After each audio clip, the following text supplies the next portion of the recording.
Hey friends, how are you? Please like my video and also share with your friends. So today we are gonna see what if Naruto had rough harem with fam Obito movie. Naruto grunted as he was hit once again by Obito's overwhelming attacks. He was in Biju mode fighting against the new Ten Tails Jinchuriki. Sasuke was at his right, his Sharingan spinning wildly as he focused more lighting chakra into his sword. Currently Sasuke and Naruto were locked in a stalemate with one Obito Uchiha, the most powerful being in the shinobi world as of now. All of them were sweaty, tired, bruised, and battered, having suffered all the attacks that they threw back and forth at each other. Naruto took a fighting stance as he whipped out his tri-pronged kunai. This was his father's ultimate attack, the Hiroshin. During Pain's attack, his father had informed him of his one-of-a-kind jutsu, hidden inside the Namikaze estate, which could only be opened by the blood of a Namikaze. After Pain had been defeated and everyone in Konoha had been revived, that was the first place that Naruto had went to.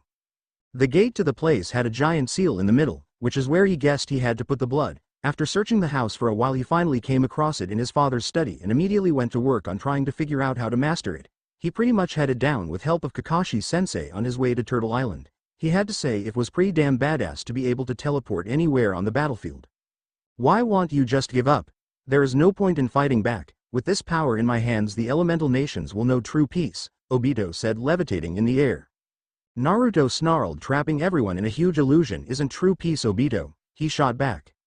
Obito frowned as those words that came out of Naruto's mouth. Don't be naive, Naruto. I'll give you the same option like I did before. You both should join. We could create a world where there is no suffering and where everyone can live happily, Obito said with conviction. There's no way in hell I'd ever join you. After what you've done all for this peace, you're just a madman that needs to be taken down, Naruto bit out. Sasuke nodded in silent agreement. Obito sighed. Well, I was hoping you would see it my way, but if you won't comply, I'll have to destroy you, he said, raising his staff. In response, Sasuke raised his arm as thunderclouds began gathering in the air. Thunder and lightning began going off randomly as the dark atmosphere began descending upon them. Then, in swift movement, Sasuke brought his hand down. Kirin! He screamed as a gigantic beast of lighting with terrifying blood-red eyes came out of the clouds with a massive roar. The beast zipped down from the sky at, frankly, lightning speed. Obito quickly moved his hand, making the truth-seeking balls form a huge sphere around him. The attack struck and furiously grinded against the sphere, but to no avail. Once the smoke was cleared, the orb was still in the air, not even scratched. Obito let his defense fall, ready to face his enemies. I told there is nothing. Obito started but was cut off when he felt a stinging pain in his stomach. He looked down and his eyes widened at the deep gash that was present on his abdomen. On the other side of the field, Naruto and Sasuke deactivated their Kurama Susanoo mode after dealing that fatal blow to Obito. The Kirin was the perfect distraction in order for Sasuke and Naruto to get in close. As their fusion mode dissipated, Naruto couldn't help but put on a huge grin. They had won. Finally, all the senseless killing and violence would come to an end, and the peace that his master so desperately wanted would soon descend upon the shinobi world. That thought was put to a halt as Obito suddenly started to glow. What the hell is going on? Naruto yelled. How should I know? Sasuke said, using his hand to cover his eyes. Suddenly the whole shinobi alliance had to shield their eyes from a huge ray of white light coming from the center of the battlefield. Obito was glowing in a bright white light, screaming in pain and agony as cracks were appearing on his skin. Naruto couldn't keep the surprise off his face. What the hell was going on? The chakra of all the tailed beast being released at one time must have caused some sort of reaction. I think he's going to explode. He heard Kakashi scream from the other side of the battlefield. That quickly set off alarms in both their heads. If an explosion like that goes off, everyone here is gonna die, Sasuke said as the ground started to crack and shake. What do we do? Naruto asked, trying to stay rooted to the spot. I don't know. Even if we run, we won't make it too far before it goes off. If we try putting up any jutsu, the explosion will just break through it, Sasuke said, listing off all the bad ideas. By now the whole sky started to turn black as thunder and lightning boomed overhead. They were so screwed there was literally no way they could get out of this situation. Naruto could just teleport to one of his markets around the elemental nations, but he couldn't just let everyone die. Naruto's eyes widened as a plan came into his mind. He suddenly dashed towards Obito with all the chaos and destruction going on around him. Naruto! What are you doing? Sasuke called out after him. Naruto approached the ticking time bomb that was Obito and gripped into his arm, barely being able to stand the magnificent amount of power he was letting out. I can teleport the both of us to Turtle Island, and it's far enough from here that it won't hurt anyone, Naruto yelled at him, preparing to make the jump. If you do that, you might die. He's so unstable he could blow up any second now. If you get there, you won't have enough time to make it back.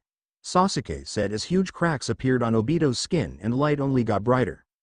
It's either me, or the entire Shinobi Alliance. Sasuke, it's up to you now. You'll be the one to lead the elemental nations into an era of true peace. I am passing on my dream to you, make sure it happens, Sasuke, Naruto said with a small smile. Sasuke was actually stunned by his words. He would make sure everyone would remember his sacrifice. In a rare moment of compassion, Sasuke gave Naruto a small genuine smile while nodding to him. Goodbye, Naruto. It'll make your dream come true, that's a promise, Sasuke said with determination. Naruto smiled once again before disappearing in a huge yellow flash, leaving the whole Shinobi Alliance to wonder what happened. Sasuke turned away from spot where his best friend disappeared from. He closed his eyes. He wasn't a man who showed much emotion, but just this once he would leak some tears for his best friend. For his brother, Earth Kingdom. Naruto awoke groggily. His head was pounding and there was a loud ringing noise coming from his ears. He opened his eyes slowly as sunlight streamed down from in between the trees. He sat up slowly, grabbing his throbbing head as the ringing started to subside. Well, dying didn't hurt as bad as I thought it would, he thought to himself as he started to look around, figuring this place was heaven or something. You're not dead, idiot, he heard Kurama said. Naruto fell forward, startled by the voice of his partner. He got up again, rubbing his head, muttering curses at his tenant. Stupid fox, don't surprise me like that, Naruto said back to him. Not my fault you get scared easily, Naruto grunted, saying that he was just caught off guard. Whatever, look, the point is after your self-sacrificing stunt, you miraculously didn't die, which I am guessing had something to do with the Hiroshin, Kurama said. Naruto froze, certainly shocked that he was alive. His face suddenly curved into a huge smile as he started to jump all around the place. Hell yeah. I survived. Best ninja ever, he yelled. Yay, yay, celebrate later. We need to find a way back to the village, Kurama suggested. Wait, what about the tailed beasts? I promised that I would free them, Naruto said in a concerned voice. If Obito exploded, did that mean all the tailed beasts were gone too? Calm yourself. My brothers and sisters were destroyed in that explosion, but their chakra should reform in time, so move it, Kurama grumbled out. Naruto finally calmed down and decided to follow Kurama's advice and look around. He stopped once he realized something. Why was the ground so much closer to him? He scratched his head. He was almost 6 feet tall last time he remembered, so why did it seem like he was short as hell? A sudden wind started to blow around him, and Naruto suddenly shivered as the cool air touched his skin. Skin? He looked down and was surprised to find that all of his clothes had been ripped off. The only thing that remained was his boxers, which looked like a pair of huge shorts at this point. Naruto suddenly yelled and tried to cover himself up. He didn't want to be seen practically naked. Will you calm down? There isn't anyone looking at you in the middle of the forest, Kurama said. Naruto blinked, realizing Kurama was right. He slowly removed his hands and inspected his body. Now he wasn't the most ripped guy in the world, but he had muscles and his body was in shape, but right now he looked like skin and bones compared to what he looked like before.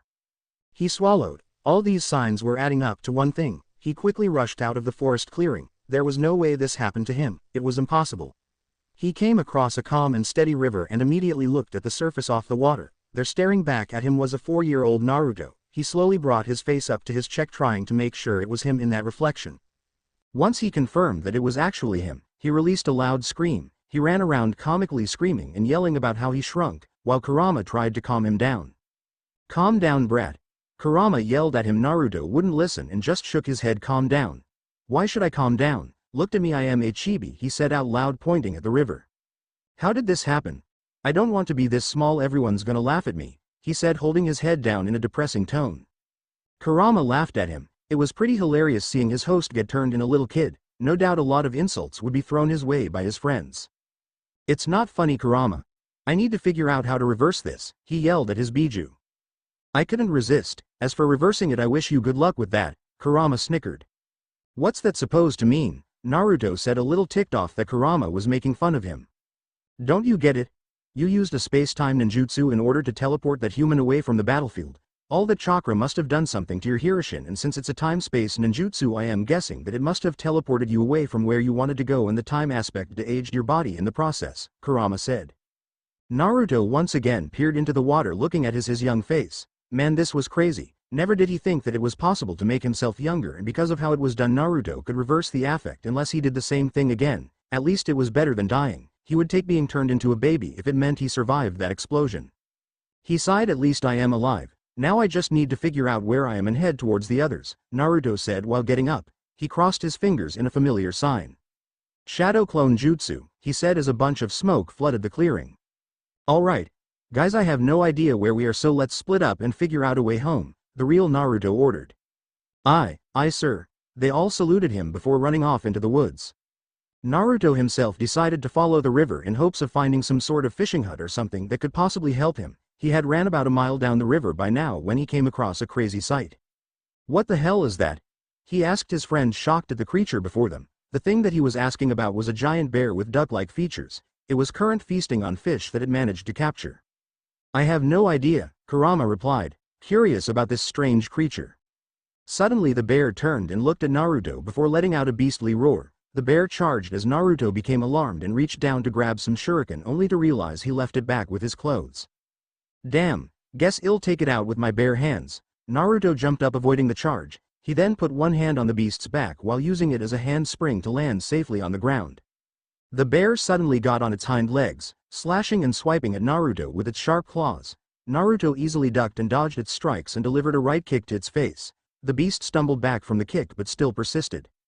Damn, my strength is so low, curse this stupid 4-year-old body, Naruto thought to himself before avoiding another strike. He had lost a lot of his strength and speed, but he was still a ninja and had a lot more power than a regular 4-year-old boy. Well, now was as good a time as any to get some training started. He dodged left, avoiding another strike. He then performed a kick to the beast's hind legs, making it trip over and fall with a loud cry. Naruto then kicked it in the stomach, making it roll on the ground and crash into a tree. The bear still got up, albeit slowly and painfully. Naruto dashed it while landing 3 full-powered kicks to its face, making it stumble and fall to the ground. Naruto dusted of his hands and mentally patted himself on the back for doing so well in this small body. He prepared to turn around to leave when he saw people looking at him.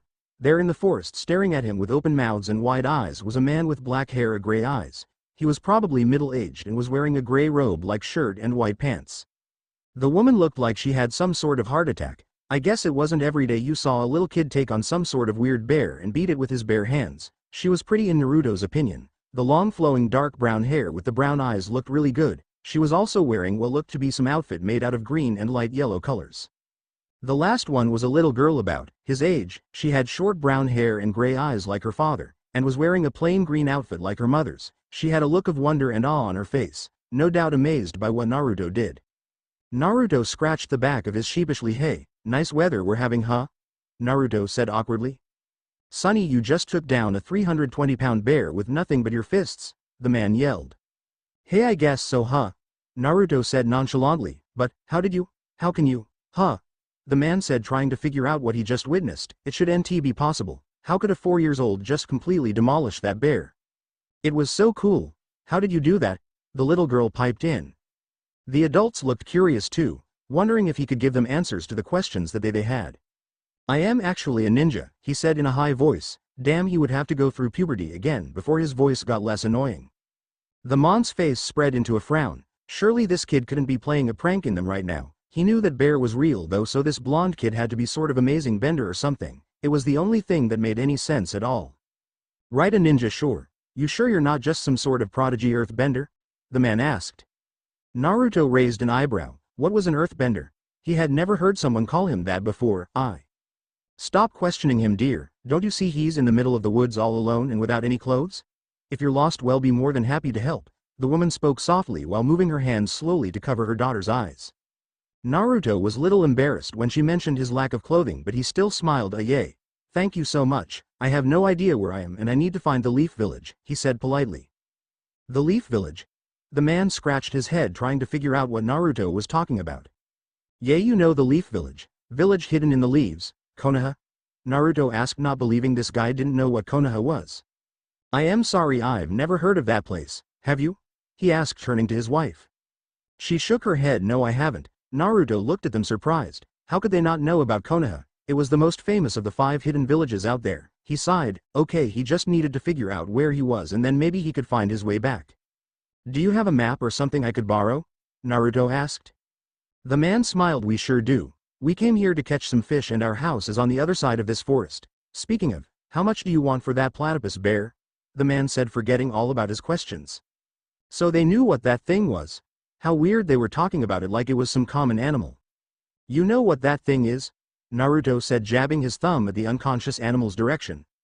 The man gave him a weird look. Of course I do, that's a platypus bear, pretty common among these areas. You act like you've never known they existed or something, he said in a questioning tone. Naruto scratched his head. Maybe it was a common animal here or something he didn't know. Besides, it's not like it was the weirdest thing he ever saw, so maybe he should stop questioning it so much. Naruto just shrugged. Can't say I ever knew they existed, but it really doesn't matter to me. You can just take it if you want, Naruto said, and the man's face went from shock at Naruto's lack of knowledge to look of happiness from getting a free bear. He could probably get a good amount of pieces for this thing. Don't be ridiculous, we have to give you something, it just doesn't seem fair, the woman said. Just then Naruto's stomach growled loudly. He blushed a little, showing his embarrassment. How about some lunch? It's the last we can do for the bear, the woman said. Thank you, I really appreciate it, Naruto said with a smile. She smiled back and motioned for him. I follow her while taking her daughter's hand. The man stayed behind, probably to kill the bear and load it up or something like that. On the way to the house, Naruto and the woman made some small talk, like introducing themselves and such. She also draped him in a cloth so he wouldn't have to go around just in his boxers. As they approached the house, the woman said that she would bring him some clothes and Naruto gave her a smile and word of thanks. As they finally entered the house, Naruto looked around and noticed that it wasn't very big, but it was cozy. The whole place was made out of wood with and straw making up the ceiling. Sit down, lunch will be served in a minute and I'll be right back with your clothes as well, the woman said, walking into the kitchen. Hey, my name is Mona Sweetsai, nice to meet you, the little girl said, holding out her hand. Naruto Uzumaki, nice to meet you too, Mona, he said, shaking her hand. Naruto? That's a really weird name, she said, giggling a little while pulling her hand away. Is not, Naruto said, pouting a little. Man, he was already starting to act like a little kid and it hadn't been an hour yet. Your hair is weird too. I've never met anyone with yellow hair before, she said, bringing her hands up to stroke his blonde spikes. Naruto quickly brought his hands up to stop what she was doing. This girl had never even heard of blonde hair before? That was extremely odd. It's not yellow, it's blonde, Naruto stated matter-of-factly. And what are those marks on your cheeks? They look so adorable, like a little kitten, she said, once again bringing her hand up and stroking his whisker marks, eliciting a small purr from Naruto. Stop that, Naruto said, smacking her hand away, but she just continued to giggle, clearly amused by this whole situation. You're really weird, I've never met a person like you, she said happily. And it was really cool how you beat up that platypus bear. If you're bender like Papa said, you must be really good, she said, her eyes shining. Why do guys keep calling me a bender? I am a shinobi, Naruto stated. Shinobi? She asked, tilting her head cutely. A ninja. You know, people who can use chakra, he said, like it was the most obvious thing in the world. Not only did these people not know what Konoha was, they didn't even know what a ninja was. He didn't understand. As far as he knew, everyone in the elemental nations knew of the 5 hidden villages, and if by some crazy reason they didn't, they had to have some concept of ninja. After all, they were basically running everywhere doing missions and such. Her face scrunched up in confusion. I never heard of them, but I bet benders could beat up ninjas any day, she declared. Peesh, yeah right. I bet these benders couldn't last 5 seconds in a ring with a ninja, Naruto said quite childishly. They could too. Mona yelled back at him, and so an ensuing argument began between the two about who was better, the ninjas or the benders. Mona's mother came around the corner wondering what all the shouting was about. She came around the corner to see her daughter and new guest standing on the table growling at each other. You two get down here this instant, the woman said with a stern voice. They both stopped their argument and faced her. They blinked a couple of times before listening obediently and sitting back down in their chairs. Better, she said, walking over to the table and handing Naruto a pair of clothes. You can change in that room over there. Dinner will probably be ready when you come back, okay? The woman said softly with a smile. Ah, thank you very much, Naruto said kindly while gently taking the clothes out of her hand and heading towards the room where he could change. While putting on his pants, he couldn't help but think how helpful these people had been to him, though he still couldn't wrap his head around the fact that they never hear of ninja. It was quite odd even in a world full of crazy things. After putting on his shirt, Naruto looked at himself at the mirror. He was wearing a green robe-like short-sleeved shirt with his collar folded back showing off a light yellow color. His pants were also the same light yellow, and attached to his waist was a brown rope-like string, which went along with the outfit and kept his pants from being too loose. It wasn't like his amazing orange jumpsuit, but it was still quite fashionable in Naruto's opinion. After looking at himself in the mirror, Naruto nodded to himself in approval before heading towards the door. Just as he was about to open it, his eyes caught sight of a table on the other side of the room. The table had many books on top of it along with a bunch of other things. Thinking that there would probably be a map, Naruto decided to go and take a look. Spotting a rolled up piece of paper, Naruto quickly grabbed it. Or so he tried, he was still too small to reach the paper for it was all the way in the back. His eye twitched as he repeatedly failed to reach it. Stupid body, Naruto muttered before climbing up onto the chair. He then finally got his hands on the paper and opened it. They've never heard about Konoha. I bet it's right here on this, huh? He said in confusion. This map was totally wrong. The land of earth, fire, earth, and wind were in completely wrong places. In fact, if it weren't for the symbols he probably couldn't even identify them because of how different the sizes and shapes were. Not only that, all the other countries were gone, the demon country, the spring country, the land of iron, all of them gone. He tried twisting and turning the map to somehow get it to be somewhat accurate, but it just wasn't working. Oh, so that's what happened, he heard Kurama mumbled inside of his head. You figured out what's wrong with this stupid map, tell me before I rip this thing to shreds, said frustrated Naruto. Calm down, you idiot, the map isn't wrong. Even though this moment was funny, he had to inform his host of something extremely important. What? Are you kidding, Kurama? Look at this map. This thing looks like something Shikamaru drew while half asleep in the academy, Naruto said, still trying to decipher the map. Think about it, when we first came here we were attacked by a species of bear we've never seen before. Then when you asked those humans where Konoha was, and they said that they had no idea. Not only that, but they also had no idea what a shinobi was. And finally, the map that you just saw is completely different from all of the others we've seen in the elemental nation. All these signs point to one thing: we're in another world, Kurama said, finishing his explanation. What? Naruto thought, his eyes going wide. Well, it did make sense. There were many geographical and biographical differences between this world and theirs, so as crazy as it sounded, Kurama's explanation made perfect sense. But how is this possible? Said Naruto, still reluctant to believe that he had somehow crossed dimensions. Well, it looks like not only did the release of all that chakra make you young again, it also altered the space aspect more than we thought, and instead of just teleporting you to some random location in the elemental nations, it actually transported you to a different world, Kurama explained.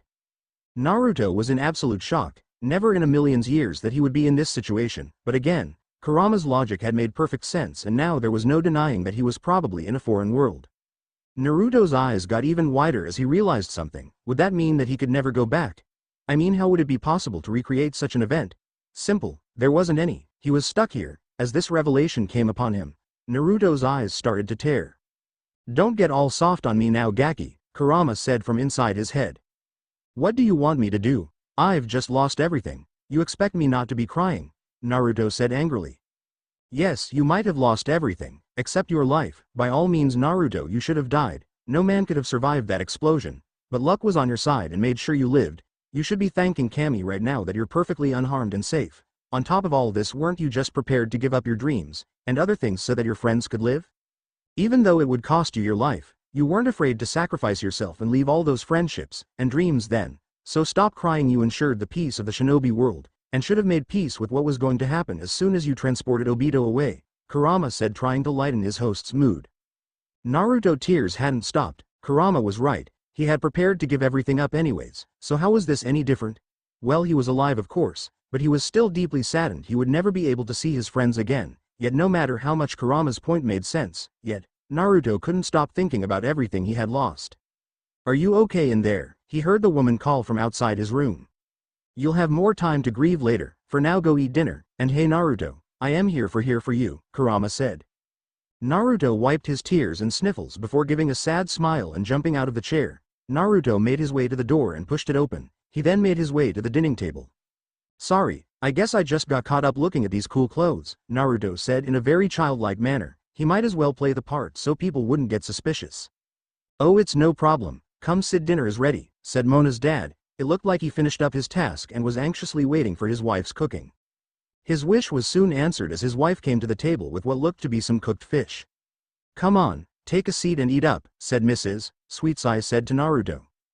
Naruto did as he was told and climbed onto the chair. He then proceeded to eat the fish, and he had to say it was quite good.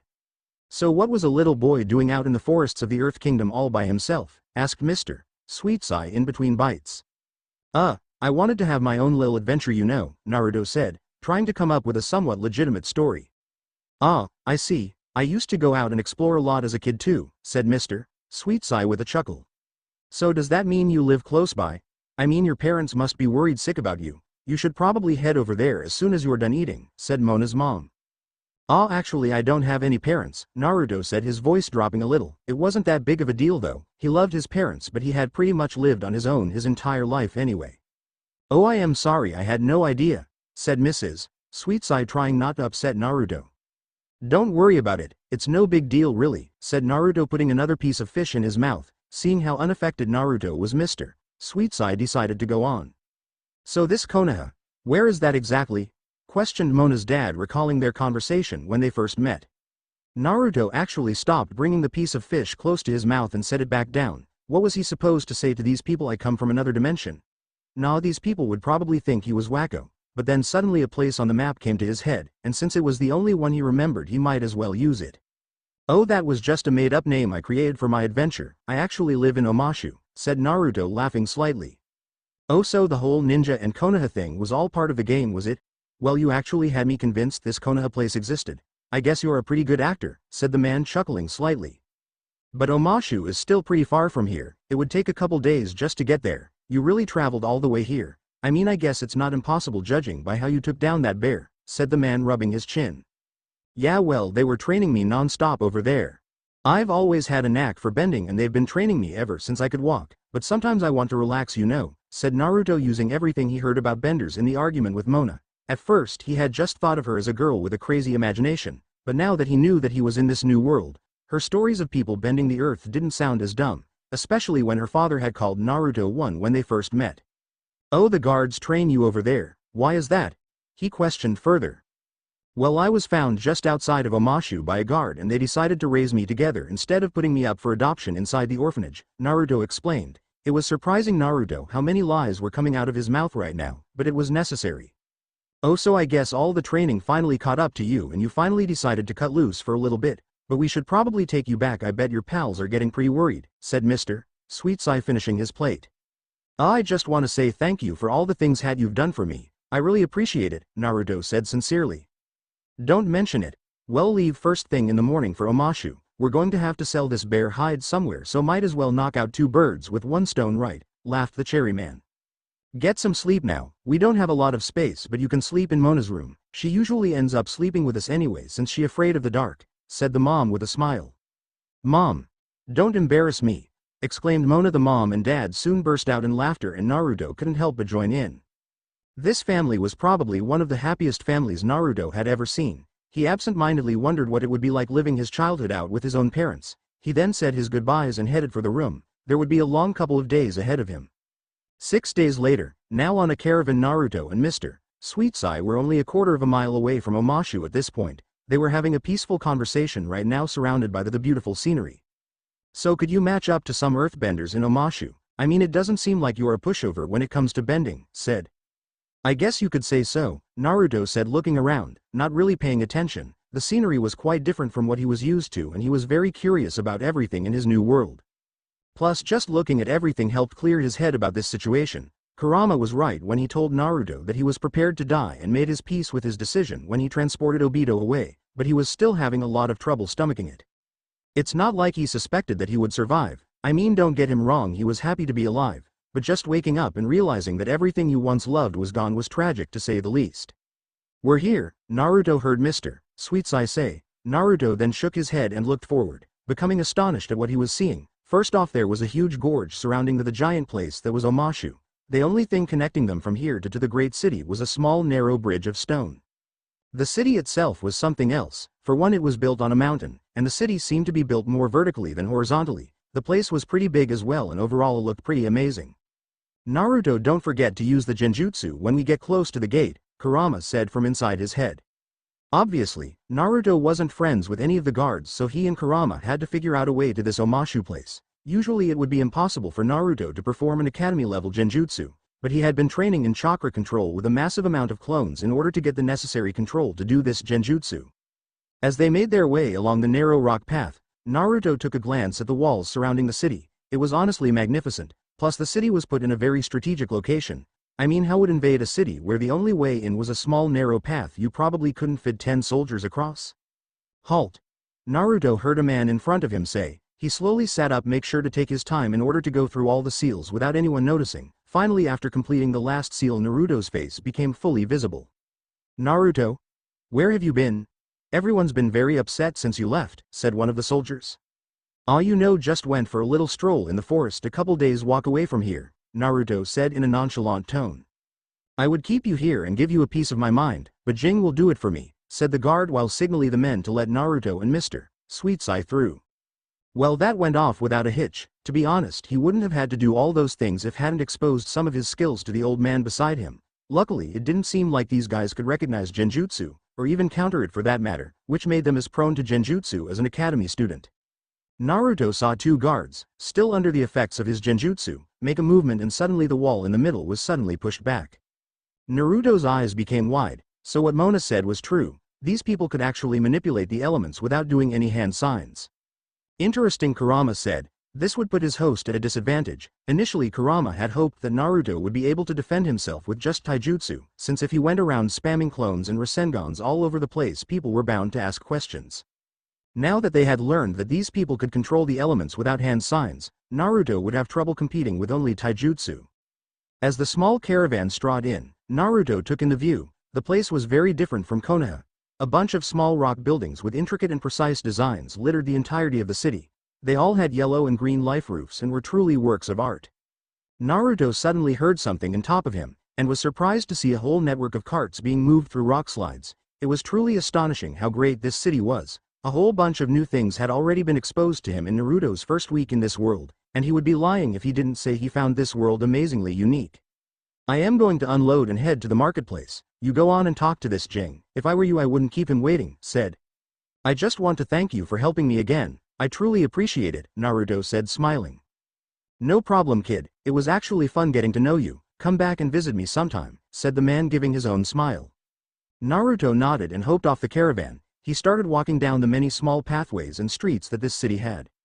Well, I guess it was time to get to work. I didn't think I would actually have to work, Naruto grumbled to himself as he sat on the counter of this tea shop. One of the first things that Naruto realized when he got to this city was that he was broke as hell. It's not like Ryo would be the currency of this world, so he had no money to buy the essentials. After a few days, Naruto managed to find a tea shop with the old man as its owner. The man took some pity on the young orphan and provided him with enough money to buy a small apartment, and even offered him a job to make a living. Naruto had thanked the old man profusely, but regretfully told the man that he wasn't planning on working here long, just long enough to pay back what he owed. The old man had no problem with it. As sad as it was, Naruto could tell he wasn't going to live long. In fact, he currently had his grandson working there because he was too weak to do much anymore. So here he was sitting behind the counter waiting for the next customer to come by, as the old man's grandson, Poing, was cleaning up the tables. Usually this is how it would be. Poing would do things like wait tables and brew the tea while Naruto would sit behind the counter and take the customers' orders. Couldn't really trust a 4-year-old to make great quality tea. Naruto, you can go home for today. I'll finish up here and close the shop, said Poing with a smile. Really? Sweet, thanks, Naruto said, coming out from behind the counter. Naruto tossed a wave over his shoulder, saying his goodbyes for the night. Well, now that that was done, Naruto wasn't really planning to head back to his apartment. Jiraiya had always told him that information was a key part of the battle, and right now Naruto desperately needed information about this world in order to know what he was dealing with. So he snuck around on the rooftops and streets trying to find any sort of information on this world. Unfortunately, all Naruto kept hearing was a bunch of meaningless gossip and other such things that really didn't matter, plus a little sensual conversation between a man and a woman that made his face go bright red. Why would he even do that? Does that even feel good? Recalling what that man said he was going to do while him and her got a little alone time. Shaking his head, Naruto headed towards his next target. About 50 yards away from him were two guards on a tower overlooking a section of the city. Naruto stealthily moved over to the tower, avoiding the peering eyes of the guards. After he had made it to the base of the tower, he slowly started to climb up it using chakra to stick to the surface. Luckily, most of the people were in their homes at this time of night, so Naruto didn't have to worry about the eyes of civilians watching him climb the tower. Finally, Naruto got to the very top and landed on the roof with a soft thud. Now it was time to see if he would get any information out of this. Yay! Can you believe it? They actually decided I was good enough for the job, he heard one of the guards say excitingly. I still can't believe that they picked you to guard the royal library. Only people who are trusted the most get to go in there because of all the classified information it has, said the other guard in disbelief. Yay, I heard that they got some really priceless stuff in there. I better be on my best behavior. They say that King Bumi comes by there often since it's so close to the palace, said the other guard. King Bumi comes to the royal library. I didn't peg our lord as one for reading, said the other guard in a questioning tone. Well, they also say that he just likes sliding down the long hallways, since he can't go down the delivery carts without it ruining his image, said the previous guard. King Bumi can be crazy sometimes, said the other as both of them sweat dropped. Bingo! Naruto had a location and a jackpot for information gathering. He couldn't help but notice how weird this king sounded. Well, he must be king for good reason anyway. So with that, Naruto jumped off the tower and appeared on the ground. He would have gone and sneaked into the royal library right now, but he was too tired since he had spent at least 4 hours trying to find out where he could get some information from. So Naruto decided to call it a night and to take a look at this royal library tomorrow, so he started down the pathway that led to his apartment. The next day, well, Naruto, I guess your shift is over. You can head back home if you want, Poing said, giving Naruto the okay to leave. Thanks. I'll see you later, Poing. Bye. Naruto said, running out of the store and into the busy streets. Do you really have to break into this highly secured library? Wouldn't it be easier if you just went to a normal library? Asked Kurama, trying to avoid a potential disaster. You heard those guards, Kurama. The things in these library are top secret. There's bound to be some really important information in there. Besides, I wouldn't be me if I tried going the safe way, Naruto thought, smirking. Well, I suppose that would be true. Just don't get caught and disguise yourself, idiot, Kurama told him. I know, Kurama, I am not an idiot, Naruto said while taking a green cloth from a passing cart. I disagree. You're probably one of the most intellectuality impaired people I've ever known, Kurama said flatly. Well, thanks, Kurama. You're a great friend, you know, Naruto said, his eye twitching slightly. Naruto then draped the cloth over his head and headed into an alleyway. Then Naruto scaled up the buildings and onto the rooftops. From here he started jumping from building to building until he reached the royal library. After a couple of minutes, Naruto finally made it outside the royal library. Man, those guards weren't kidding when they said this place was valuable. There must have been a total of 30 guards just on the outside. Speaking of the outside, it had to have been one of the greatest buildings in Omashu, next to the palace of course. The roof had the same yellow and green tiling, but it also had 3 gold domes on the left wing, the center, and the right wing. There was also beautiful flowers and plants surrounding the entrance to the tower, along with a glistening stream of water to top it all off. After taking in the view, Naruto sat on the floor trying to figure out a way to bypass the guards. Never thought there would be this many people guarding books. Naruto thought to himself, taking out a Hiroshin kunai. He had gone back and retrieved his shuriken along with his Hiroshin kunais in the middle of the night when he was at the Suise's household. They were important things and there was no way he was going to leave the Hiroshin behind, and now it looked like he was going to need them. Naruto popped out from behind the wall he was hiding behind and set his sights on the roof. With the most precise accuracy, Naruto threw the kunai within 3 feet of the guard patrolling the rooftop. As the kunai hit the roof, the guard jumped back at hearing the sound. After just a second, Naruto appeared, startling the man even further. The man got into his earthbending stance, preparing to attack the intruder. The guard got out before he was struck in the head by a powerful kick, knocking him out immediately. After hearing the guard hitting the floor, Naruto stood up and retrieved his kunai and then looked for a point of entry that the other guards wouldn't see. It looks like he was in luck. The guard he had just took out had been watching a window that wasn't in the line of sight of any other guards. Convenient? Hell yes. Naruto ran down the building with great speed and made his way to the small opening in the library. After jumping through, Naruto observed his surroundings. Those guards Naruto heard the other night were right. These hallways were huge. The floor was decorated with ember green and white designs, and each little section of the hallway had a white marble archway hanged over it. The sides of the hallway were decorated with beautiful vases and other pottery. Naruto's eyes widened as he heard voices coming down the hallway. He quickly ran and ducked down behind the vase just in the nick of time. I am telling you, the Fire Nation isn't gonna launch an attack on Omashu, said one of the guards in a not caring tone of voice. It's possible. I mean, look how many cities the Fire Nation have already taken over. I wouldn't be surprised if they decided they were strong enough to launch an attack, said the other guard, clearly concerned.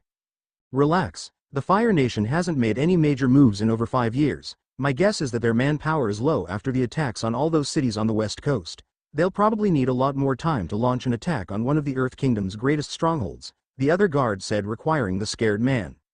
Maybe, guess it kind of makes sense when you put it like that. I guess I was scared for nothing, the other guard said, relieved. Naruto was somewhat interested in that small conversation. Was the Earth Kingdom at war with this Fire Nation? Or was it something else? They then both walked down the hallway and out of Naruto's hearing. After they were gone, Naruto popped up from behind the vase only to accidentally tip it over when he came out. Naruto quickly grabbed the giant vase with both hands, barely managing to catch a break before it tipped over. After Naruto put it back up, he stepped away from it and wiped the sweat that had formed on his forehead.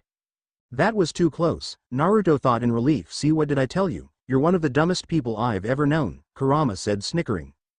Shut it, you stupid fox, thought Naruto angrily before heading down the hallway, then turning around and heading down the hallway perpendicular to the ones that the guards went down, only to freeze and gape at large amount of books that were all around him. There were so many books and bookshelves that Naruto didn't even know if he could make enough shadow clones to read them all. Sigh, shadow clone jutsu, Naruto said before thousands of clones appeared in the vast book maze that was this library. I don't want to sit here all day reading books, so only look into the important stuff. Also try to keep it DWN and dispel as soon as you hear anyone coming down the hallway, Naruto told his clones as quietly as possible. Yes, sir. They all chorused at the same time, while bringing up their hands to their head in salutes. I said keep it down, Naruto whispered loudly. Yes, sir, they all whispered back, feeling a bit embarrassed. Good, now get to work, Naruto told them, and in an instant the clones were hopping all over the bookshelves, trying to find books or scrolls that would provide important information. 3 hours later, by this point Naruto had to dispel and make thousands of clones 4 times, because of how many times that the guards came into the library. It was quite taxing on his reserves. But Naruto could still manage. Right now though, he was currently finishing the last piece of information that was important to this world. Naruto had learned a lot, and by a lot he meant a lot. First of all, this world had 4 countries: the Earth Kingdom, the Fire Nation, the Northern and Southern Water Tribes, and Naruto couldn't really count the air nomads that had been wiped out by the Fire Nation. Naruto had sadly learned that this world was plagued by war, as his had once been. The 4 nations had all lived in harmony, but that all changed when the Fire Nation attacked. About 90 years ago a comet passed by Earth, greatly enhancing the power of firebenders. It had surprised Naruto that these people could manipulate more than just Earth but other elements too, but on the other hand it was surprising to him that there were only 4 elements while in his world there were 5. Anyway, 90 years ago the Fire Lord at the time, Sozin, used this power to completely wipe out the airbenders, starting a full-scale war between the Fire Nation and the remaining 2 countries. Apparently it was Sozin's goal to try and kill the next avatar so that he could go on and lay siege to the entire world. Naruto had been very perplexed by this avatar. It honestly looked like a story out of a fairy tale, but Naruto knew it was true. The avatar was the only person in the world that could master all 4 elements, and apparently it followed a cycle: fire, air, water, and earth. This was the order that determines which nation the avatar was born into after they were reincarnated, and what order they had to master the elements in. This avatar was the only one who could connect to the spirit world, which is parallel to this world and houses spirits. It is also the avatar's duty to maintain peace and balance in the entire world. Unfortunately, it looked like Avatar had straight up disappeared from the world, leaving everyone high and dry for the Fire Nation to take over. Naruto frowned as he recalled all that he had learned. He didn't really care too much about this world since he had just arrived here, but war was a scary thing that Naruto didn't want anyone experiencing, so maybe he could fight for the Earth Kingdom if the Fire Nation decided to make a move. After all, this whole war and death was entirely their fault, and Naruto hated anyone who would want to bring death and destruction to anybody. Along with all of this, Naruto had found that certain things affected the strength of one's bending. The comet was a prime example, but things like the moon made waterbenders stronger, and things like the sun provided the power for firebenders to firebend. But the most valuable thing that he found was the earth-bending scrolls that showed some of the earth-bending styles of the previous avatars who originally came from the Earth Kingdom. Also, he had found a scroll detailing how to Kai block. This was a very ancient and unique art which a person jabs certain places on the body in order to block a person's Kai. Kai was like chakra in a way, because it was what allowed benders to bend, and blocking the flow of Kai throughout the body would render their bending useless. It was a very dangerous thing to all benders and would be very bad for all benders if this got out. Guess why only the Earth King could read the books and scrolls. After finishing up this last piece of information, Naruto closed his eyes and took a small break from all the reading he had been doing.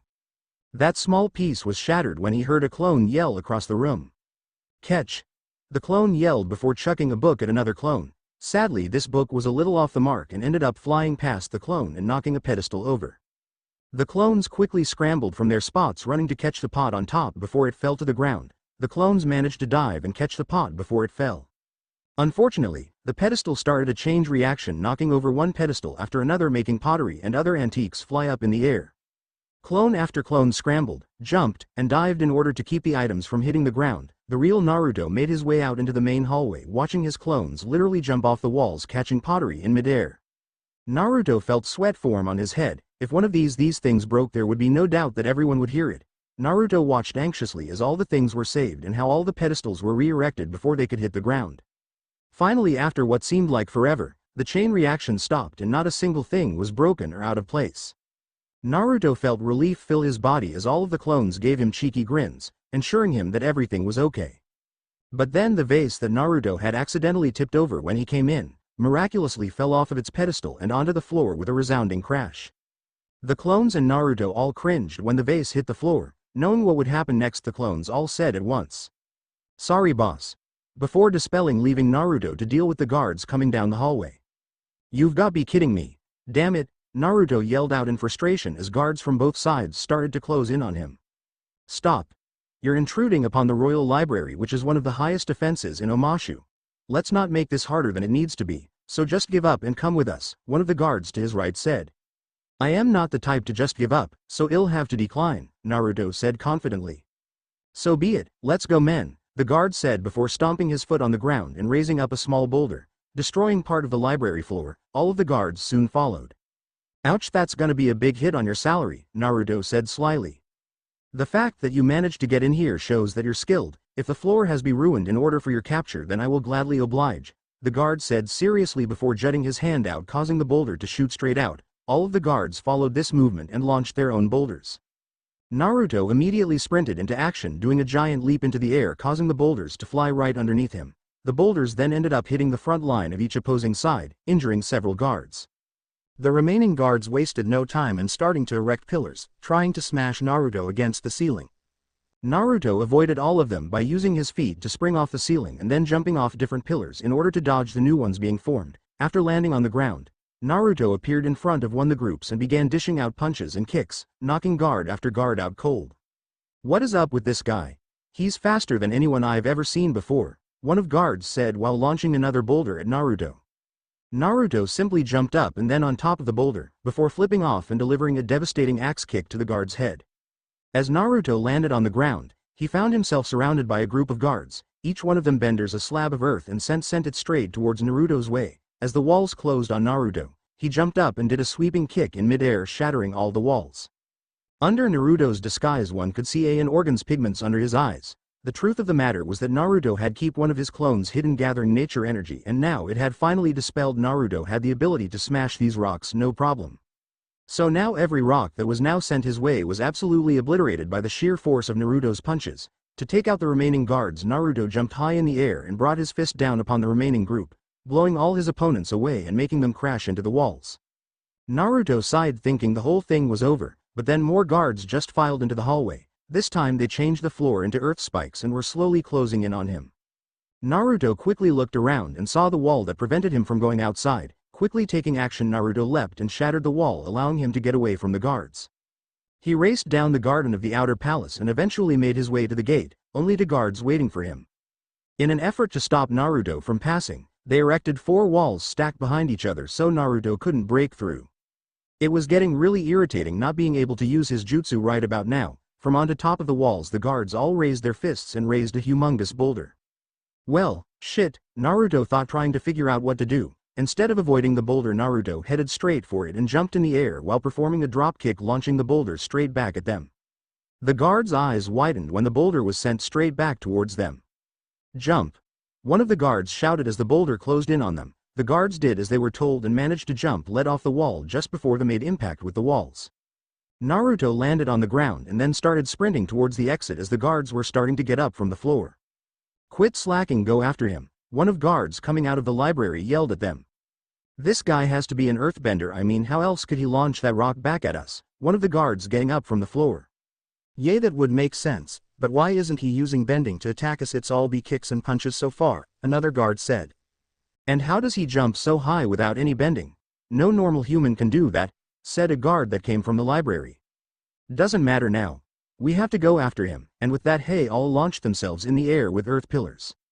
Naruto was currently dashing building to building with earth benders in hot pursuit. Naruto was going pretty fast, but these guys were just using earth pillars to propel themselves forward, so it didn't really make a difference. All throughout the streets, people stopped and pointed at Naruto running through the rooftops, most definitely surprised by the chase that was going on. Naruto saw that his speed wasn't getting him anywhere, so he decided to do something a little unexpected. The guards were to stop as they saw Naruto jump off the building. "What is he doing? He gonna get himself killed," one guard cried in disbelief. That was before they saw Naruto speed down in a cart while giving the gaping guards a thumbs up. "What are you waiting for? Go after him, one of the guard yelled, jumping into a cart. The other guards blinked at each other before jumping in their own carts and following after their leader. This is awesome. I've got to do this more often, Naruto thought to himself, enjoying the wind blowing on his face. Worry about that later, you've got someone on your right, Kurama said before going back to sleep. Naruto looked to his right and saw a piece of the slide headed his way. He quickly ducked and the rock flew over his head, flying straight into a building. That would have been bad, Naruto thought while dodging another rock. It looked like the guards were using the parts of the slides that they had already passed to try and hit him. Suddenly two more guards appeared on two other slides close to Naruto's, and they all bent parts of the slides in Naruto's direction. Shit, Naruto thought, knowing that there was no way he could dodge all these rocks. The rock made impact with Naruto's cart and fell off the tracks. I got him, one of the guards yelled, only to see that Naruto had jumped off and landed on a passing cart below. Nice try, Naruto yelled at them, while racing down the slide. This was amazing. Naruto could feel a huge amount of adrenaline inside of his body. This case was the most exciting one that Naruto had the pleasure of experiencing. He could feel his heart pounding, and the sound of action music. Action music? Naruto searched around looking for where this sound was coming from, only to see people on his left playing drums and flutes while the people below watched. Naruto smiled. This was just like a real-life action movie. The guards once again close in on Naruto and started to launch their attacks once again. This time before the stone could impact, Naruto jumped the gap between him and the other guard.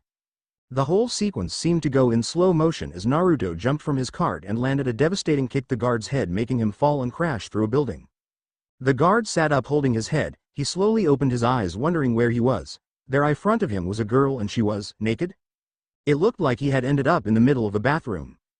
How unfortunate. How dare you come in here, you pervert. The women screamed before kicking him out of the building, promptly hitting landing in haystack with a huge crash. Poor guy. Naruto was currently going down the rock slide, without a care in the world. That was until he saw a guard behind him. Naruto looked forward surprised that there was another guard in front of him using earth bending to propel himself up the slope. Naruto smirked. This would be the perfect way to end this chase. Naruto waited as the cart in front of him slowly got closer and closer and closer. Now, he jumped straight out the cart and onto the building across from him. He turned around and saw the look of panic on the earthbenders as they crashed into each other. Dirt went up in the air as the two cats collided into each other, and all that was left were two guards squished together, comically moaning in pain.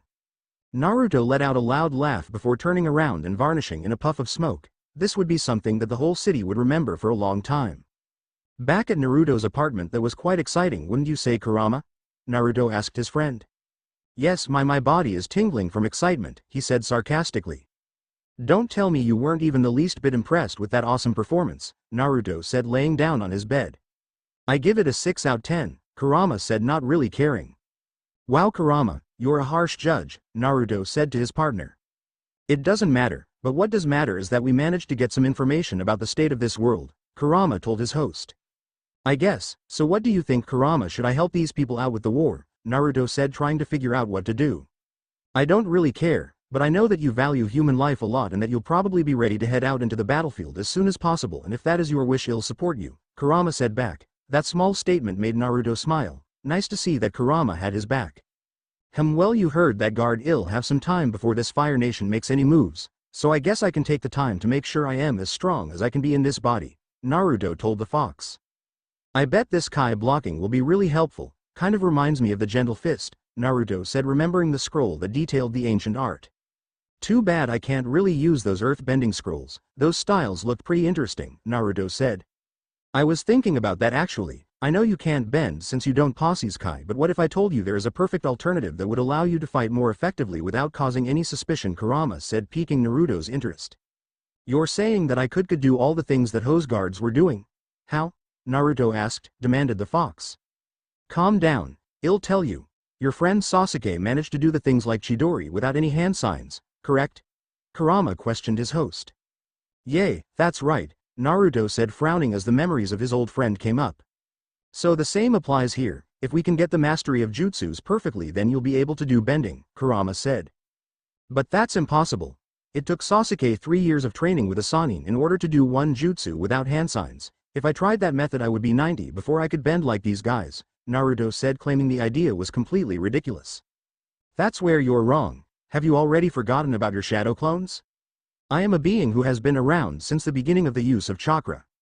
I know every single jutsu ever made. If you need a jutsu to levitate a boulder, I got you. If you need a jutsu that makes it possible to shoot fire out of your fist, I got you. The point is, if I teach you one jutsu every day and you spend about 5 hours with 6,000 clones, that would amount to plenty more than 3 years, and you'll soon be able to do all the things that these people do, without drawing suspicion, Kurama said, ending his explanation.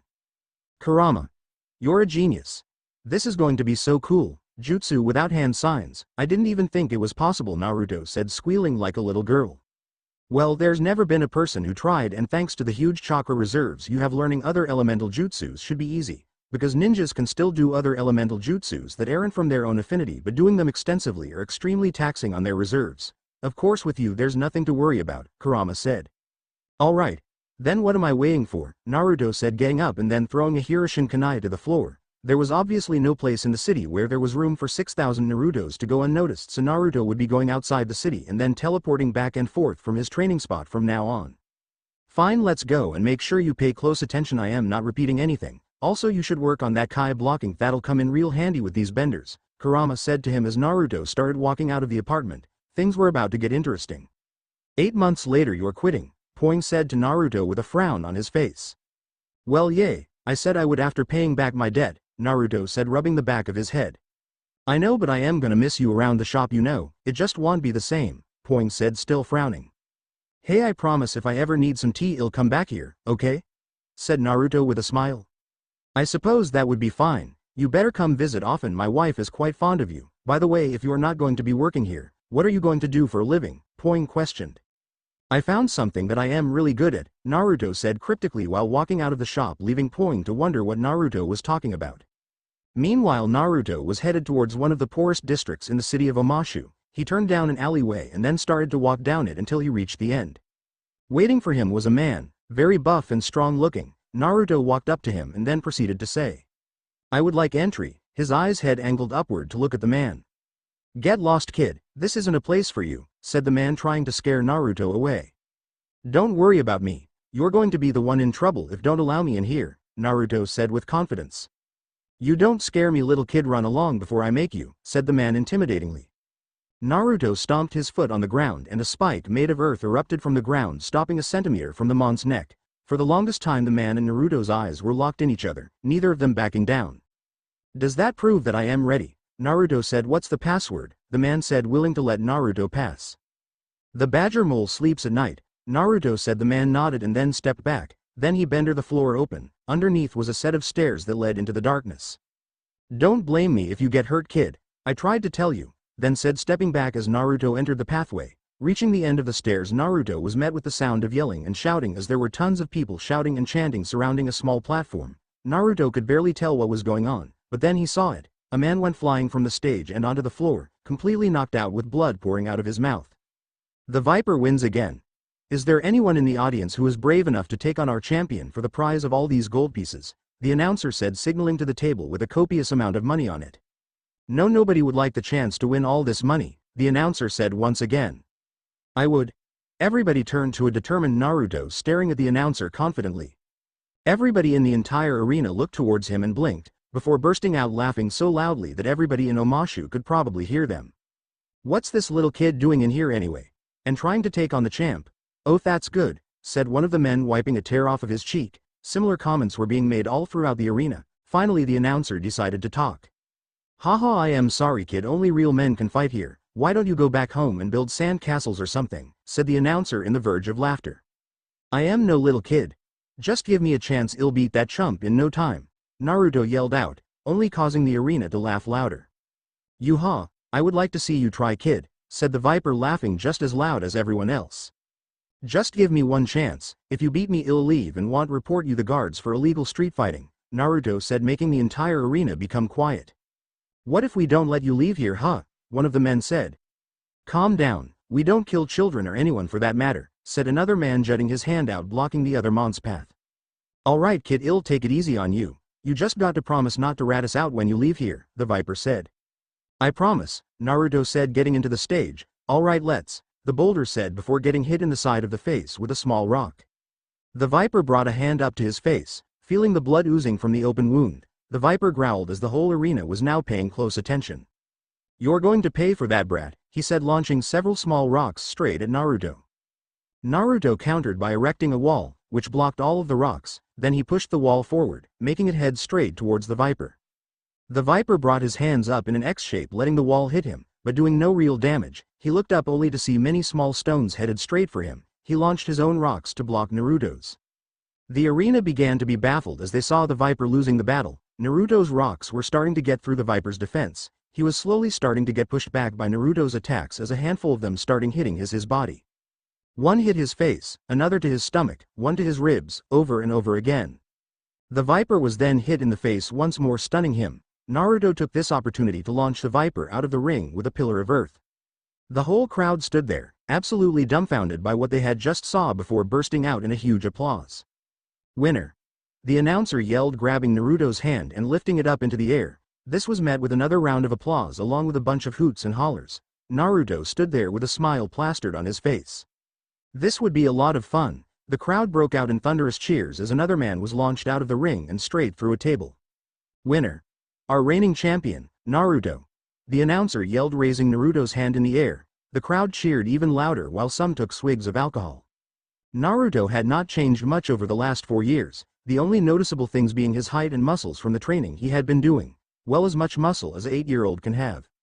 Over the past years, Naruto had gotten very friendly with the people in the fighting club. He had nearly become friends with everyone here, and that was easily achievable thanks to his new status. He had literally become the star of this little ring, so lots of people were really ecstatic to meet him. It was kind of great, even though he was the youngest here by far. Everyone here always showed him the utmost respect and made sure never to insult him. In terms of Naruto's living style, it had dramatically gone up due to him practically destroying anyone who came up to challenge him. He had won prize after prize after prize, constantly making a hefty sum of gold pieces on a weekly basis. Apart from that, Naruto had taken up a role in the war. He had sometimes traveled to the west coast of the Earth Kingdom under a disguise and attacked Fire Nation colonies there. Sometimes it would take a while and constant journeys, but he had freed a number of colonies from the Fire Nation's grasp all by himself.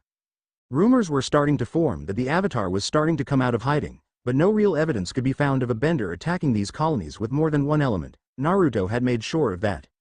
Naruto had also gotten a lot stronger as well. He had learned so many different jutsu that he didn't even know that if there was more that Kurama could teach him. Well, there were a lot of S-class jutsu that he didn't have down quite yet, so there was a ways to go. He had also managed to completely master Kai blocking, which he loved to use. It was fun to be able to absolutely shock and defeat you opponents by using a few well-placed jabs.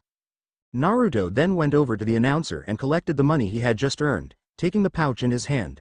Naruto could tell that he had a hefty amount of pieces today. "Looks like I am eating at that nice restaurant tonight," thought Naruto to himself. He stuffed the pouch in his pocket and looked at the announcer. "Hey, just call if someone else wants to lose," he said before turning around and heading towards a table in the back. Once he got there, he saw multiple people talking, but they looked really worried and scared. This made Naruto curious. What was so bad that it had these people so riled up? "Hey, what's wrong? Don't tell me you forgot to pick up your mother-in-law," Naruto joked at the man.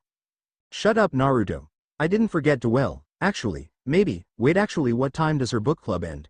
the man said frantically, while getting out of his seat and running towards the exit. Naruto looked at the spot that the man had been before bursting out in laughter. After wiping a tear from his eye, Naruto turned towards the other men who were still talking worriedly. "What's wrong with you guys? You're acting like it's the end of the world," Naruto said in a teasing tone. "Not the end of the world, but it could be the first step to it," one of the men said solemnly. "What do you mean?" Naruto said, very concerned by the way these guys were talking. "I am not surprised you didn't hear. We just heard about it before we came into the arena, and I'll tell you it's shocking," the man said before continuing, not even aware that he had captured a lot of attention with that single statement. "Boss Sing say, it's being attacked by the Fire Nation," the man said sadly. This stopped all activity in the arena. People had their food hanging out of their mouths and their faces screaming surprise. "Boss Sing say? Like the Earth Kingdom capital Boss Sing say?" one of the men in the arena shouted frantically. "The very same. Apparently the Dragon of the West is laying siege to the capital, and everyone knows what kind of disasters that guy can bring," the man said, making the whole arena break out in frantic whispers and some shouts. "The Prince of the Fire Nation himself? We're doomed," Naruto heard someone say behind him. "If Boss Sing say falls, we're all done for," said another man to his left. "The Fire Nation isn't going to get anywhere. Nobody has gotten through those walls and the Fire Nation sure as hell ain't," one man to his right said confidently. These were some of the things that Naruto had heard amongst the crowd. The one thing that was common in all of them, though, was that the capital was obviously important. If the capital fell, then it would be extremely difficult for the Earth Kingdom to recover. There was no way Naruto was going to let that happen. Naruto cracked his neck and started to head out of the arena when someone called out to him. "Where are you going?" the announcer said to him as the whole place's attention was now on him. "I am going away for a while," Naruto said simply, shocking the whole arena. "You're not trying to head out there. I can understand why you want to, but Omashu can't even send any troops in there because the Fire Nation has it on lockdown," one of the men said, concerned for his fellow fighter. "No, of course not. I am going to go train for a couple months. If there's even a chance the Fire Nation is going to take over Ba Sing Se, we have to make sure we're as strong as possible when they come for us. I would advise all you guys to train too," Naruto said while walking farther up the stairs. "But where are you even go? How long are you going to be away?" said some Mimera, wondering what their companion was thinking. "To a friend of mine's house, you've all heard about, right?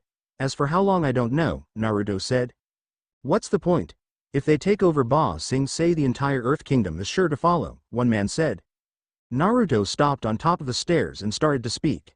"So what, you gonna roll up in your blanket and cry? Would make sense. You did the same thing when I kicked your ass about a month ago," Naruto said, insulting the man, making him growl. "I'll fight to my death if it means I can keep everyone safe. It's just the type of guy the first him," said Naruto, shrugging his shoulders, the entire arena still focused intently on him. "So you can be a coward and abandon everyone, but I am not gonna sit around and let the Fire Nation push us around, and I'll be ready to protect Omashu if it comes down to it," Naruto said, walking out of the arena and out of everyone's sight. For a long time everyone repeated Naruto's words in their heads, and a long silence descended upon them until a man spoke up. "Damn, you got told by an 8-year-old, said a man to the person who had spoken out against Naruto. Back at Naruto's apartment, Naruto looked down at his hands and saw the head of a fox staring back at him. In Naruto's hand was the mask that he used to hide his identity when he attacked Fire Nation colonies, and it looks like he would need now too. "You'll do fine. The Fire Nation won't even know what hit them," Kurama said, grinning devilishly. "Thanks, Kurama," Naruto said, thankful for his friend's encouragement. He strapped the mask to his face and covered his blonde hair with a black hood. Taking his kunai pouch off of the table, Naruto proceeded to open the door to his apartment and headed off into the night. Well, Naruto would be lying if he said that he didn't love the feel of battle. "Ba Sing Se walls fire," said a Fire Nation soldier, as multiple catapults went off, launching a bunch of flaming coal rocks at the wall of Ba Sing Se. The rocks hit the wall with a huge thud, the shockwaves making the guards on top of the wall stumble. "Don't just stand there, return fire. We need to take out those catapults," the commander yelled at his troops. The soldiers quickly got up off the ground and started scrambling to the boulders along the top of the wall. Soldiers in large groups started to lift huge boulders and fire them at the catapults. Just as their commander instructed, they managed to take a few out, but it didn't look like it was effective enough. "Can't you aim straight?" the commander yelled at them. The scene at Ba Sing Se was absolute chaos, just as the man at the arena had said. The whole front side of the wall was packed Fire Nation troops. The Fire Nation infantry had quickly beaten back the defending Earth Kingdom soldiers and had forced them back into the walls of Ba Sing Se. Luckily for the Earthbenders, the walls of Ba Sing Se were basically impenetrable, making it easier to defend. However, the Great Walls were under heavy fire from Fire Nation artillery and it was becoming harder to put up a fight. "Sir, they're starting to reach the wall. It'll only be a matter of time before they break through," a soldier reported. "Damn it. Focus all fire there. We cannot lose Ba Sing Se," the commander yelled at his subordinate. "Yes, sir," he yelled while quickly running off to deliver the new orders. The commander sighed and looked off to the raging battlefield. He wished that somehow, someway they could come out of this victorious. Out of the corner of his eye he saw a soldier standing there, doing absolutely nothing. "What are doing? Don't you see what's going on? Get to your post," the commander yelled, infuriated that one of his men was slacking at a time like this. The soldier stood there and didn't say a thing. Instead he walked to the edge of the wall and looked to his left. The commander looked at the man confused. What was this guy doing? The commander followed the soldier's line of sight and saw another soldier standing there, doing nothing but looking left as well. The commander became appalled when he looked over the entire wall, only to see many of his men on the edge of the wall and looking left. Finally his eyes reached the end of the wall, where he saw a soldier looking down over the wall before quickly giving a nod. Then all of a sudden all of the soldiers who were looking left suddenly turned forward and grabbed a small ball that the commander couldn't recognize. Then all at once they threw them all over the wall. The commander was confused beyond belief. He didn't give out an order for this, so why did all those men do that? His head suddenly snapped over to the battlefield, where he became surprised at the huge amount of smoke covering it. It seemed like the entire front line of the Fire Nation soldiers was covered by smoke, though it did not cover a huge amount of land. just enough to block out the walls of Ba Sing Se from the Fire Nation soldiers. Was this some sort of surprise attack or something? He had no idea. Right now he would look around for one of the soldiers that had thrown that small ball off of the building, only to turn around and find his entire army scrunched up against the edge, looking at the battlefield curiously. Naruto jumped into the smoke, where no one could see him. What the commander didn't know was that Naruto had hanged all of his clones to look like Earth Kingdom soldiers and sneak up on the wall. The first phase of Kurama's plan was to provide small cover for Naruto so that he could do phase 2, do the same thing but on a bigger scale. These smoke bombs wouldn't provide him with enough cover to do what he needed to do, so Naruto would have to expand the area of where the smoke covered. Naruto stood still as multiple clones popped up around him. Did he mention that they could do his regular jutsu without hand signs too? Well, yeah, he could. All of the clones reached into their pouches and pulled out as many smoke bombs as they could carry. With one fluid motion, the thousands of clones threw the smoke bombs in front of them. Suddenly the entire front of Ba Sing Se was covered in a very thick smoke, so thick you couldn't see 3 feet in front of you. This does not look good, Iroh said from his tent, gazing at the walls of Ba Sing Se. Naruto smirked, and made more clones. In a matter of seconds the thousands of Narutos scattered all throughout the smoke, taking down whoever came in their way. Both sides could hear the cries and screams coming from the smoke, wondering what horrible thing was going on. Meanwhile, the main Naruto was teleporting marker to marker, silently taking out his enemies. He appeared behind an enemy and chopped his neck. Next he turned to his right and punched someone straight in the head. He jumped forward and stomped on the ground, making a column of earth smash into a Fire Nation Solider. This went on for minutes, Solider after Solider falling to Naruto's many clones. Neither the Earth Kingdom nor the Fire Nation soldiers had any idea what to do. This smoke could probably only be dispelled by an airbender, so they would have to wait for it to settle while calming down their troops at the same time. After what felt like forever, the smoke settled and the only person in the middle of it was a small figure surrounded by a tremendous amount of Fire Nation soldiers laying on the ground. The floor was littered with huge boulders and columns as evidence of Naruto's bending in use. Naruto looked up and faced all the Fire Nation soldiers in front of him, his fox mask and hood making him the most ominous figure that the men had ever seen. By the spirits, who is this man? Iroh said, almost gaping at the sight of how many men Naruto had taken down. Naruto had known that when he dispelled his clones before the smoke settled, that it would make it look like he himself had done all of this damage, and that would make them scared, and Naruto wanted them scared. Well, it'll be, said the commander in disbelief, his hat almost falling off. Naruto snapped both of the sides out of their stupors when he suddenly burst forward, heading straight for the Fire Nation soldiers. Before any of them could react, Naruto had already downed 2 of them, covering them in a shell of earth. Naruto sensed a blast of fire coming from both his right and left and ducked low as the streams of fire went straight over his head. He then bended 2 pieces of rock and shot them both at the soldiers at the same time. Naruto dodged left then right then up as 3 fireballs tried to hit him. Naruto, with incredible speed, raced towards the soldiers and sweep kicked one of them while at the same time dodging another fireball. He kicked the same Solider in midair at another Solider, making them both crash to the ground. Naruto brought up a row of earth walls to block the multiple fireballs headed his way. The fireballs hit the walls, doing little to no damage. Naruto shot his hand out, making all of the walls burst forward and crash into the Fire Nation soldiers. Naruto continued to fight as hard he could, using bending and his superior speed to his advantage, but it was still getting increasingly harder to fight off these many soldiers. Meanwhile, the Earth Kingdom soldiers were openly gaping at the display the Naruto was putting on. What man was possible of doing all of this?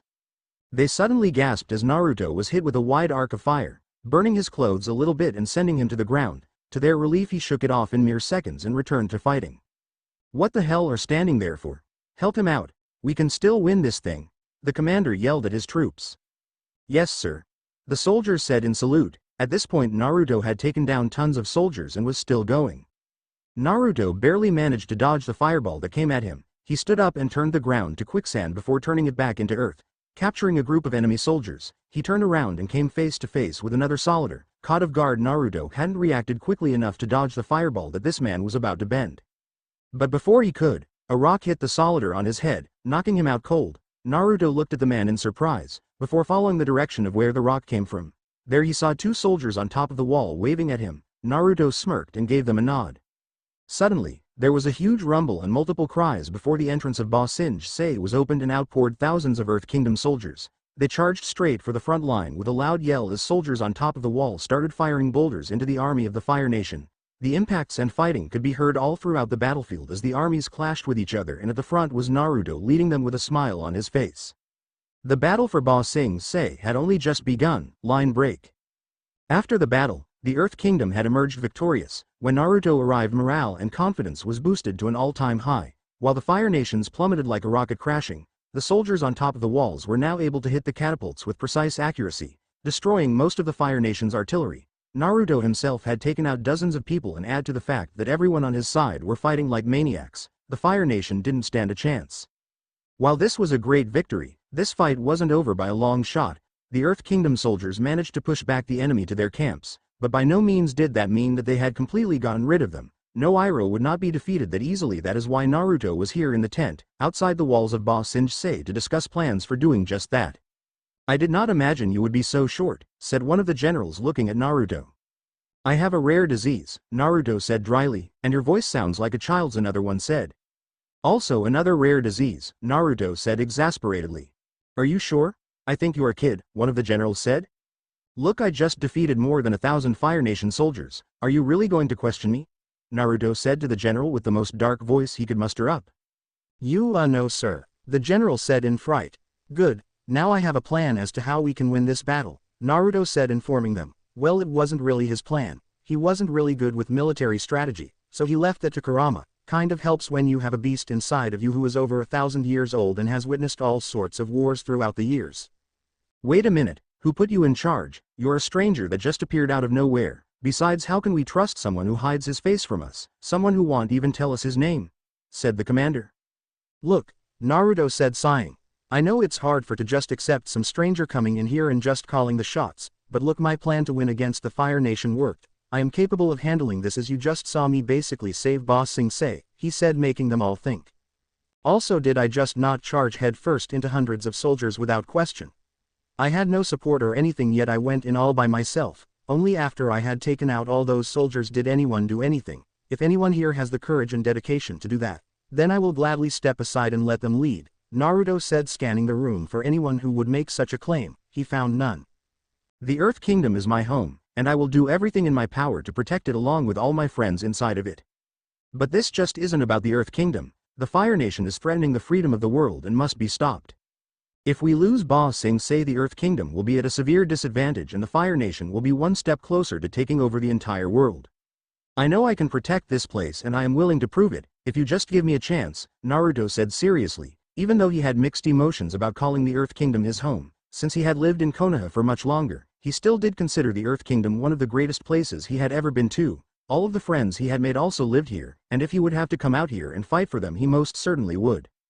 The little speech warmed the soldiers' hearts to a degree and showed them that Naruto was both capable and would do everything that he could do to win this battle. Fine, tell us what you have in mind, the commander asked, kind of curious about Naruto's master plan. The typical earthbender mainly uses defense, correct? Naruto asked, although he already knew the answer. Of course, we defend most of the time and look for the best opportunity to strike. Why? The commander asked. We're earthbenders, so we're gonna fight like earthbenders, Naruto said, smirking. So here's the plan. 9 months later, after the first couple of months, Naruto had sent a couple of shadow clones home to make sure his friends weren't afraid that he had actually gone off and joined the war. The months of fighting had been both long and tiring on both sides. Naruto had indeed lived up to his word and had proved that even with inferior numbers and weaponry, it was still possible to hold off the Fire Nation. For months Naruto was on the defensive, constantly taking a small group of soldiers out in the middle of the night and creating holes, quicksand pits, barriers, and steep inclines, making it almost impossible for the Fire Nation to gain any territory. However, Iroh wasn't one to give up and pushed his troops forward, slowly gaining back the territory that they had lost when Naruto had caught them off guard. Naruto had actually gained some sort of respect for the Dragon of the West. The man had tried to avoid killing earthbenders whenever possible, and had the will to keep moving forward even after all the things that Naruto had thrown at him. Likewise, Naruto had gained respect from Iroh, for he was one of the toughest opponents Iroh had faced in his entire life. He could not recall a battle where he had to try and plan this hard. The fox, that was what Iroh called him, was a cunning one indeed. This was truly a battle that would be remembered. 5 Naruto awoke from his sleep and threw the covers off of his body. He stood up and took his pouch off of his table. He then opened the cover to his tent and stepped outside. At this time of night there was still lots of activity in the camp. There was always something that had needed to be done and Naruto would make sure that they would do it. Despite this, the soldiers never complained, and never questioned Naruto's orders. It seemed that they had put a lot of trust in him ever since they saw what he was capable of, and believed that he could top the Fire Nation's advance. Naruto greeted everyone he saw along the way with the usual hellos and good mornings until he reached the general's tent. Today was the day that his plan finally went into effect, and if everything went well Iroh's army would take a huge hit. Naruto opened the flaps to the general's tent and stepped inside. It seemed that everyone was waiting for him, ready to go over the plan. Naruto made his way to the front of the table and faced his subordinates. "Alright, the plan is simple and if you all follow it victory is guaranteed," Naruto said starting off. "I am not one to usually question your logic, but this plan is quite risky. If the timing isn't right the enemy could breach through the walls of Ba Sing Se," one of the generals said in worry. "Yes, it is risky, but if we coordinate it the way we have set it up, then there shouldn't be any problems. All of you have been exceptional generals to far, and I just know that nothing will go wrong with you guys in charge, so don't let me down," Naruto said earning a smile from everyone in the tent. "So to start the plan we must draw the Fire Nation in close and in order to do that we will fake a retreat," Naruto started. "From there we will get as many soldiers across the line as possible before starting the plan. This way we will effectively cut the number of soldiers that Iroh will have to use and make sure that his advance will be halted. Understood?" Naruto asked the generals. They all responded with feverish nods and grins. "Good, now we should prepare for sunup," Naruto said walking about the tent with generals following behind him. They all left with both anxiety and excitement in their bodies. This would be the most important battle yet. Sunrise Fire Nation soldiers could be seen marching over the horizon, looking strong and mighty with the rising of the sun. This was a new day of fighting for the mighty army. This mini-war was taking a huge toll on their bodies but they moved along. This was for the glory of the Fire Nation and their beloved Fire Lord, Azulon, and nothing would stop them from their objective. Soon they spotted their enemy. The soldiers of the Earth Kingdom appeared from the other side marching just as loud and proud as their enemies. As soon as the Fire Nation saw their enemies they immediately attacked shooting multiple fireballs straight towards the front lines. The Earthbenders following Naruto's plan began to build up their defense by erecting tall earth walls, blocking all the fireballs. Iroh watched as the two armies attacked each other from far away, and saw his army easily break through the front lines by destroying the walls with simple fire bending. He was surprised at first at how easy it had been after all this time to break the Earth soldiers' defense. No, something was most definitely wrong. The fox had been nothing but clever and cunning up to this point, so why was his defense falling like a house of cards?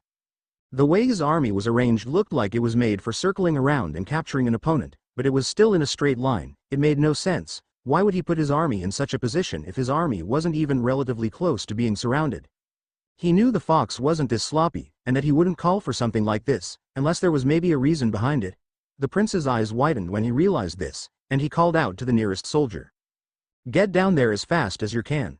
There is a trap waiting for them. Tell them to retreat. Go." The soldier nodded, not daring to even question his general. The last wall shattered as Fire Nation soldiers charged through the front line. Fire streams and fireballs were thrown as the Fire Nation continued to push back the Earth Kingdom army. In a desperate attempt to attack the Earth Kingdom soldiers shot as many rocks and boulders at the advancing army only to get destroyed by huge fire streams heading towards their way. The Earth Kingdom found themselves in an even worse position as the Fire Nation arrived and multiple Komodo rhinos appeared on the scene acting as tanks for the advancing Fire Nation army. The Earth soldiers tried to do something but the aggressive push broke through their defenses and they had no choice but to do one thing. The Fire Nation soldiers cried out in surprise as they saw their enemy turn tail and run away from the battlefield. Wait, they ran. Now was their chance. Ba Sing Se was now in their grasp. Finally, after the long months, they could finally achieve the cities that they had been denied. "Go men!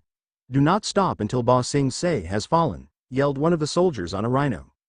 They all gave a loud shout and ran after the retreating Earth Kingdom soldiers, pushing all the way up to the territory that they had lost 9 months ago. The Earth Kingdom soldiers were pushed up against the wall. There was no escape. If they went back inside the walls, the Fire Nation could get in, so they had to take a stand. This was it. The Earth soldiers turned and faced their enemies as they slowly approached them. Suddenly, both armies stopped dead in their tracks as they saw something hit the earth in between them, scattering dirt everywhere. Both sides held their breath as the dust settled. The Earth Kingdom soldiers cheered and Fire Nation soldiers' heart rate skyrocketed. Standing there was Naruto, wearing his disguise with 2 kunais in his hand. He looked up and faced the Fire Nation, and the soldiers swore on their lives they saw his eyes glow dark red. "It's the fox!" One of the soldiers screamed, pointing straight at Naruto. "Don't let him stop you men. Look how far we have come. Today is the day Ba Sing Se falls, and the fox along with it," yelled their leader. The Fire Nation yelled back in agreement, encouraged by both their leader's speech and their advance today. This was it. Ba Sing Se was within their grasp and nothing was going to stop them. So once again the soldiers from both sides charged at each other, boulders and fire flying all over the place. Naruto was in the midst of it all, using his weapons to block strikes and then counter-attacking with his taijutsu. He then suddenly turned around and chucked his two kunai into the head of a rhino, making it topple over, throwing the rider off. Naruto rose his hand up and launched a Fire Nation soldier approaching him from behind into the air. Naruto then stomped on the ground, causing a mini earthquake, making multiple Fire Nation soldiers stumbled before Naruto bended multiple columns of earth at them, launching them backwards and into other groups of soldiers. He turned to the left and sent out multiple jabs at the arms and legs of the soldiers around him, causing their arms and legs to go numb and their bending to fail. He quickly used a flurry of kicks and punches to dispose of them and move on to the next group. "We need someone to talk out those rhinos, they're killing us." Naruto heard an Earth Kingdom Soldier yell out. No later than the Soldier had asked did Naruto jump straight onto the case literally, after jabbing multiple arms and legs of Fire Nation soldiers and knocking them out with a vicious wide arc kick. Naruto jumped onto the nearest rhino. He dodged left as a fire stream passed by him harmlessly. He then jumped forward and kneed the man straight in face. The man fell off the rhino as Naruto jumped down and headed for the next one. Naruto bended up a column, hitting a rhino from underneath it, launching it in the air. Naruto saw a group of rhinos and burst forward. Quicker than the eyes could see, Naruto had already put up 4 walls surrounding the rhinos. "Go!" he shouted, before multiple earthbender soldiers launched huge boulders at the rhinos from on top of a hill, incapacitating them immediately. "The rhinos are down," an Earth Soldier yelled on his far right. "The defense is ready, fire," said another Earth Kingdom Soldier from behind him. Naruto saw a huge boulder come crashing into the Fire Nation offense, taking out a bunch of soldiers with it. He looked behind him and saw the soldiers had created 2 huge groups surrounded by all of the other soldiers. These big groups were launching huge boulders at the enemy while the Earthbender defended. Their defense was set now, all there was left was to wait for the signal. The soldier sent by Iroh had now finally caught up with the Fire Nation army and made his way through all the chaos. "Stop!" the soldier yelled, but the only one who heard him was the leader because the other soldiers were a little occupied at the moment. "What?" said the leader as another earthbender was flung into the air by his rhino. General Iroh had ordered a full-scale retreat. "He thinks this is a trap." The soldier yelled at him. The leader turned to him, clearly surprised. "What? We're at the walls of Ba Sinj-se. What trap could be here?" the leader questioned. "I do not know, but the general has given order to retreat and we must follow," the man said to him. "But we are so," the leader started but was cut off as the soldier interrupted. "They are orders. Follow them or be marked a traitor," the man hissed at him before turning around and leaving. The leader girt his teeth in fury. All of his hard work would go down the drain, Prince of the Fire Nation or not. He had better have a good explanation for this. "Retreat!" the man yelled as all of the Fire Nation soldiers stopped their fighting and pulled back to some degree. "What? Why are we retreating?" one of them yelled, now playing defense against the Earth Kingdom soldiers while slowly backing away. "Because the prince has said so." Now let's the man started at say but was cut off as a firework suddenly went off. A signal? There was actually a trap? The man thought as his eyes widened. "Retreat!" he yelled since more as all of his men started to turn around and flee, but alas, it was too late. Suddenly the earth beside them started to crack, before it completely shattered, causing decent-sized holes to appear on the earth's surface, and hundreds of soldiers started to emerge from either side of them. A surprise attack? This revelation only caused the army to retreat faster, as the Earth Kingdom closed in on each side of them in a huge U shape. Multiple soldiers managed to get away, but suddenly a large wall blocked their way. "Get this wall down, we need to get out of here before we are surrounded," one of the soldiers yelled while shooting a fireball at the wall, destroying a part of it. Outside of the wall, Naruto was standing there with a gigantic amount of soldiers. He suddenly nodded at them and they nodded back and started to turn around. Then in one fluid motion they bended away the top layer of rock, revealing a huge canyon. This had been Naruto's plan all along, while some soldiers made traps. Naruto had the rest of the soldiers construct huge tunnels in a canyon every night for the past 9 months. Naruto had known that the Fire Nation would not attack at night, due to their powers being weakened when the sun was down, so it was the perfect plan. Even though they were earthbenders, it had still taken a very long time to bend away all of the rock, but in the end it was worth it. Now a good part of Iroh's army was surrounded on 4 sides with a canyon and a large amount of soldiers waiting for them when the wall came down. The wall was barely a hindrance to the huge army attempting to retreat, but that was all it took for Naruto to get the earthbenders into position to reveal the canyon. The remaining army, surrounded on all sides, was quickly defeated with no chance of retaliation. Soldier after soldier toppled as they could not handle all of the boulders headed towards them. From far away Iroh watched on, gritting his teeth in anger. This could not be happening. Who would have thought of such a long and tedious plan? They must broken their backs trying to build that canyon. Iroh turned away from the battlefield, his eyes wide with another revelation. As dread and anxiety suddenly started to fill his body, he began to sweat as he hoped that everything was okay. "Oh, please let everything be okay. My son," he whispered. The same night the night was spent partying, drinking, and dancing in celebration of the win against the Fire Nation. While everybody partied on, Naruto sat outside his tent looking up into the sky. Kurama's plan had worked, but a lot of the soldiers had gotten away. Iroh had caught onto his plan faster than Naruto had thought he would. As a result, this little mini-war would only last longer. While Naruto had dealt a heavy blow to the Fire Nation army, he still doubted that it would force Iroh to leave. The man hadn't given up when he had put 9 months of obstacles in front of his way, so what was the chance that he would do so now? He had heard stories of Fire Nation soldiers sometimes fighting desperately against spirits without giving up, so there was a pretty good chance that this battle was going to last a lot longer. He sighed as he headed back inside his tent, hoping for this whole thing to finally be over so he could have some relaxing tea at Poing's shop. The next day, Naruto woke up groggily, prepared for another day of planning to take on the Fire Nation. After going through his daily routine, Naruto then proceeded to head out of his tent and out into the camp.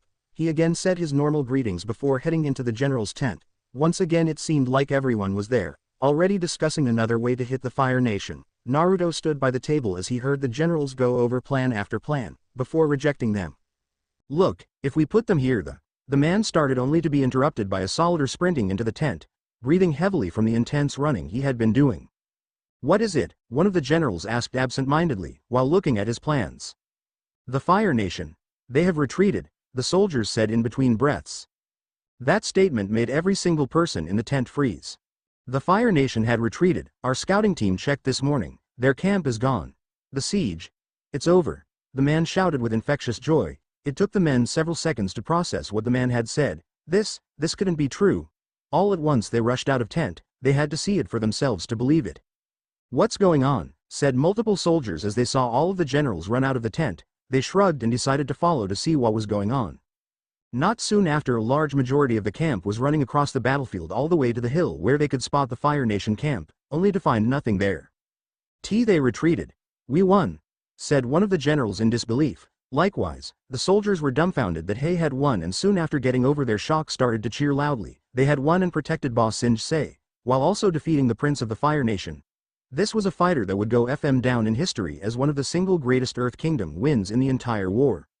While the soldiers were once again celebrating their win in the battle, Naruto was having other thoughts. Why had Iroh retreated? Sure, Naruto had turned the tides on him, but Iroh had still had a very large army with him. If anything, Naruto had expected Iroh to only be more determined after their loss, but he had given up. It had to be something else. But what? What had caused him to give up? Naruto had no idea. His thoughts were cut short as he was suddenly lifted into the air, with multiple soldiers giving him praise and shouts of gratitude. It appeared they were now hailing Naruto as a hero, because it was his plan which had caused the Fire Nation to retreat. Naruto was surprised at first at all the attention he was getting, but had now stopped thinking about Iroh's retreat and basked in the glory of winning the battle just as the rest. This was the feeling that he had felt when he came back to the village after defeating Pain. He felt ecstatic that the soldiers had appreciated him this much, and it felt good. And so this was the story of how the Conqueror of Dragons had defeated the Dragon of the West at Ba Sing-se, and had turned the Great Prince's 600-day siege into a mere 9 months, though after a few short days, Naruto disappeared and went back home to Omashu, leaving the whole world to wonder what had happened. A month later, a man was rocketed up into the air and slammed into the ceiling. Debris and dirt scattered as the man's entire upper body was embedded into the ceiling. Groaning could be heard from the man because of the obvious pain that he was feeling. "No surprise here, the winner is Naruto," the announcer shouted in almost bored tone. Honestly, Naruto's matches were always entertaining because of how he beat his opponents, but nobody could come even close to beating him, and it was starting to get redundant. "Thanks," Naruto yelled while catching the pouch that was tossed to him. "I am going to go. Let me know if someone wants to fight," Naruto said to the announcer, throwing a wave over his shoulder. He looked around for a place where he could sit and chat.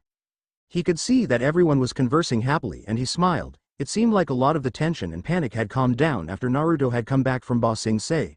Hearing that their capital was safe had done wonders to ease everyone's stress. They've been trying to find him for a while, but so far there's been no leads," one of the men behind him had said. "Why would he even leave in the first place? I mean, think about all of the stuff he could have gotten, the glory, the fame, the women," a man said. "I doubt they'll ever find him. I mean, the fox is probably the best earthbender in the Earth Kingdom," another man said, shaking his head. Of course that was another thing that Naruto had heard a lot of when he came back home. The talk of the entire Earth Kingdom had been the fox, and how great of an earthbender he was to have defeated Iroh. People had talked about his other skills too, like his taijutsu, and kai blocking as well. Naruto felt a little tingly inside every time they mentioned his success, but otherwise showed little interest in the topic. Naruto made his way over to his usual table, where the people were talking with surprised faces. "What's the deal now? You guys are always the one to get the latest news, or did you just?" Naruto said, but was cut off when it interrupted him. "No, Naruto, I didn't forget to pick up my mother-in-law, huh?" The man laughed in Naruto's face. "Oh, that's good, but did you turn the kettle off before you left your house?" Naruto said, smirking, after he sat down. "The kettle? Of course well, at least I am pretty sure. Holy shit, I left the kettle on," the man said, getting out of his seat and darting off. This time the whole arena burst out laughing at the man's forgetfulness. After a few seconds of laughing, Naruto and the whole arena had calmed down. With a smile still on his face, Naruto turned to his left. "So what's the problem now? Don't tell me the Fire Nation is going to attack Omashu," Naruto said jokingly, though with a small undertone of worry. "Hey man, you never know." "No, it's not anything like that. It just turns out that the Fire Lord is dead. Doesn't really surprise me, considering how old that guy was. Now his second son, Ozai, is taking over," the man said, sipping on his mug. The arena's eyes widened a little at that news. While it didn't really affect the world too much, since there was already a new Fire Lord in place, it was still pretty shocking to hear that the old Fire Lord had died. Naruto, on the other hand, had been thinking why Iroh hadn't become Fire Lord. Was his loss at Ba Sing Se seen as so disgraceful that his father chose Ozai over him? Well, that really didn't make sense to Naruto. While Iroh might have lost in Ba Sing Se, he was still a man with quite the military record. Well, it was the Fire Nation after all, so maybe they had stripped the throne from Iroh just for that one loss. "Yay, that is pretty interesting," Naruto said, kicking his feet up on the table. "But enough about that, your fight was amazing. I can't believe you put him in the ceiling," a man said, laughing. "Yes, the boulder enjoyed that very much," said a man with a bun, dark skin, and a nice beard. This was the boulder, one of the people that irked Naruto a little. He came off as a pretty arrogant and bombastic guy, but honestly Naruto liked to hang around him because of how funny everything was, finding it hilarious how the boulder referred to himself in the third person, and how excitable he could be. "Yay, how many wins was that? I am starting to lose count," said another man on the table, looking at Naruto with a grin. "Well, who knows, but there's some other news that I want to talk about. I heard you were moving boulder," Naruto said, holding a cup in his hand. "The boulder is moving to Jailing. The boulder heard that there was a thing opening there called Earth Rumble and the boulder wants to win," he said with confidence. "Yay, but this thing is only once a year, so why are you going to move there? Why not just go over there when the tournament starts?" asked another man sitting forward in his chair. "The boulder has his reasons. Besides, the boulder's family is from there, so," the boulder explained. "Ah, well, safe travels. Don't try to lose in the tournament too bad, okay?" Naruto said, smirking. "Shut it, Naruto. The boulder will crush his opponents until they beg for mercy, and when the boulder wins, hell come right back here to defeat you," he said angrily, remembering his crushing defeat at Naruto's hands. "Yay, whatever you say," Naruto said, sipping on some water. "Gentlemen, we have our next challenger for the title of champion. Place your bets," the announcer yelled, and the crowd scrambled to their pouches. "Well, I'll see you guys later. Got to kick this guy's ass real quick," Naruto said, flashing a grin before leaving the table. Naruto made his way to the stage as people all around them began to cheer loudly, excited for the upcoming fight. Naruto finally made his way up onto the stage and got into his stance. He then faced his opponent without the least bit of worry. "Ready," the announcer said, raising up his hand. "Fight," he yelled, bringing his hand down. Suddenly a large crash was heard as the entire audience looked at the staircase, only to find it filled with guards. The whole room went up in panic as screams and yells were heard as soon as the guards entered the area. Most of the people did not even try to attack the guards, for the fact that the guards outnumbered them by a huge majority. Once the guards had the situation under control, one of the guards stepped forward. He seemed to hold an air of authority around him, so Naruto assumed that this was the man in charge. "Illegal street fighting," the guard said, pointing to Naruto and the other man on stage. "Gambling," the guard said once again, pointing to the pot with all the pieces in it. He stood in front of them, looking at each one harshly. "This will land all of you a good amount of jail time. Guards, take them away," the head guard said. Naruto wasn't really too worried because he could get out of the prison easily if he wanted to, but most of the people in this room probably couldn't. Not wanting the people he had gotten along with to go to jail, Naruto prepared to fight back. That was until an old man with weird eyes and royal attire walked in. "King Bumi," the guard proclaimed, getting on one leg. Soon all of the rest followed, even the wrestlers not wanting to insult the king. "King Bumi, what are you doing here?" the head guard said, completely surprised at the king's appearance. "Ah well, I heard about the plan to raid this place, and I was interested," Bumi said, eyeing all the people being captured. "You should nt bother yourself with such trivial things, my lord, it's just a bunch of hooligans fighting, nothing more," the guard said, making most of the wrestlers growl.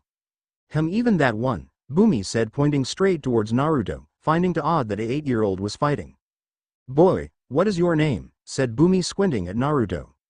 Naruto Uzumaki," Naruto said awkwardly. "That's a pretty strange name," he said absent-mindedly. "And you're in on all this too, Bumi questioned further, his face turning even more serious. "Yes," said Naruto, nodding at the old man, not even trying to deny his claim. "How old are you?" Bumi said, his face growing darker if possible. "Well, I am 8, Naruto said, starting to feel a little uncomfortable at the look that this man was giving him. "Well, that's amazing. Can you believe it?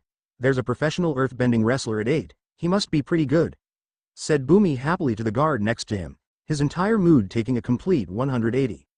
"I suppose so, your majesty," said the guard, a little taken back by the king's mood swing. Your majesty, if you don't mind, we need to get these prisoners to their holding cells," interrupted the head guard. "Ah yes, but let them finish the fight first," Bumi declared loudly, surprising everyone in the arena. "But my king, they have committed a crime, they should be," the guard started, but was interrupted when Bumi slung an arm over the man's shoulder. "Ah, come on, who doesn't like a little fighting every once in a while? Besides, I want to see what this young guy can do," Bumi said, pulling the man closer to him with an amused smile. "Well, if you say so, who am I to refuse?" the guard said a little hesitantly. "Excellent," Bumi said, giving a small clap. "Let's make this interesting, boys," Bumi said, sitting down in a giant throne that just magical appeared right in front of the stage. Naruto looked at the man, surprise evident on his face. Naruto looked to the left and to the right and saw that everyone was gaping at the king. Naruto turned to his left and asked, "Where did that throne come from?" He whispered to the man next to him. "How the hell am I supposed to know?" the man whispered back as Bumi let out a loud mad-like laugh. "I have lots of tricks up my sleeve," he said weirdly, smile still plastered on his face. His man was all too odd to Naruto, like absolutely nuts. It was just that he was acting completely unlike a king, which threw Naruto for a loop. To be honest, Naruto had been expecting more trouble when the Earth King arrived, but now the king had just helped him out, consciously or not he didn't know, but that still made him a good guy in his book. Soon the guards and the other men backed away from the stage so the fight between Naruto and the other man could start. "Ready," the announcer said, getting all the wrestlers plus the king to cheer. "Fight," the man said, bringing his hand down. Naruto's opponent wasted no time and stomped on the ground, raising up multiple boulders, then kicking them all one by one, launching them all towards Naruto. Naruto quickly countered by crossing his forearms over each other, making 2 pillars erupt from the wall, crushing all of the boulders at the same time. Naruto then proceeded to shoot parts of the pillar one by one, all headed back towards his opponent's direction. The man countered by bringing up a wall in front of him, which destroyed every single block that Naruto shot towards his way. The man didn't have much time to do anything else but bend backwards as a column of earth shattered his wall. The man then proceeded to kick the column, bending it up into the sky. The man suddenly brought up another wall as a giant spike suddenly popped up next to him. He was forced to put up another wall as another spike came up from his left and eye front of him, then behind him. The man then stomped on the ground, pushing everything away from him. Then pieces of the earth started to cover his hands and formed a layer of hard rock. He then rushed at Naruto, intent on smashing his face in. Naruto ducked and dodged, sending in small rocks of earth whenever he could, but all of them were shattered by the punches of his opponents. Naruto then decided to go the offensive and easily got through the man's defenses. He then landed a hard left kick in the man's stomach, forcing him to be launched backward a couple yards. The crowd cheered and clapped as the first hit of the fight was made. "Did you see that? The boys got some strength," Bumi said, smiling and clapping along with the rest of the ring. "Yes, my king, this is quite remarkable," the head guard said quite dully. He was having trouble coming to terms of how an 8-year-old could bend better than most of his men. "I bet the only reason why the king even came here was to be entertained with some fighting," a guard said to his friend in annoyance. Back in the ring, the man was just getting up when 2 rows of columns came at him from both sides. The man quickly put up his hands and crossed them over, forming a dome made of earth around him just in time to block all of the columns headed his way. Naruto destroyed his defense by launching 3 boulders straight at the dome. As the dome fell to the ground in pieces, the man inside uncrossed his arms only to see that the whole arena had been covered with earth walls. The man looked confused as he glanced left and right, trying to find any sight of Naruto only to see endless amounts of earth walls blocking his vision. Suddenly the man was hit from the left, straight to his head and fell to the ground. He gripped the side of his head, feeling intense pain where he was hit. The man slowly got up and scanned his surroundings only to find nothing there. He was once again hit from the right, this time a hit to his leg, making the man fall and tumble to the ground. Then before he could even start to get up he was hit from the left again, then the right, then from behind, and then from the front.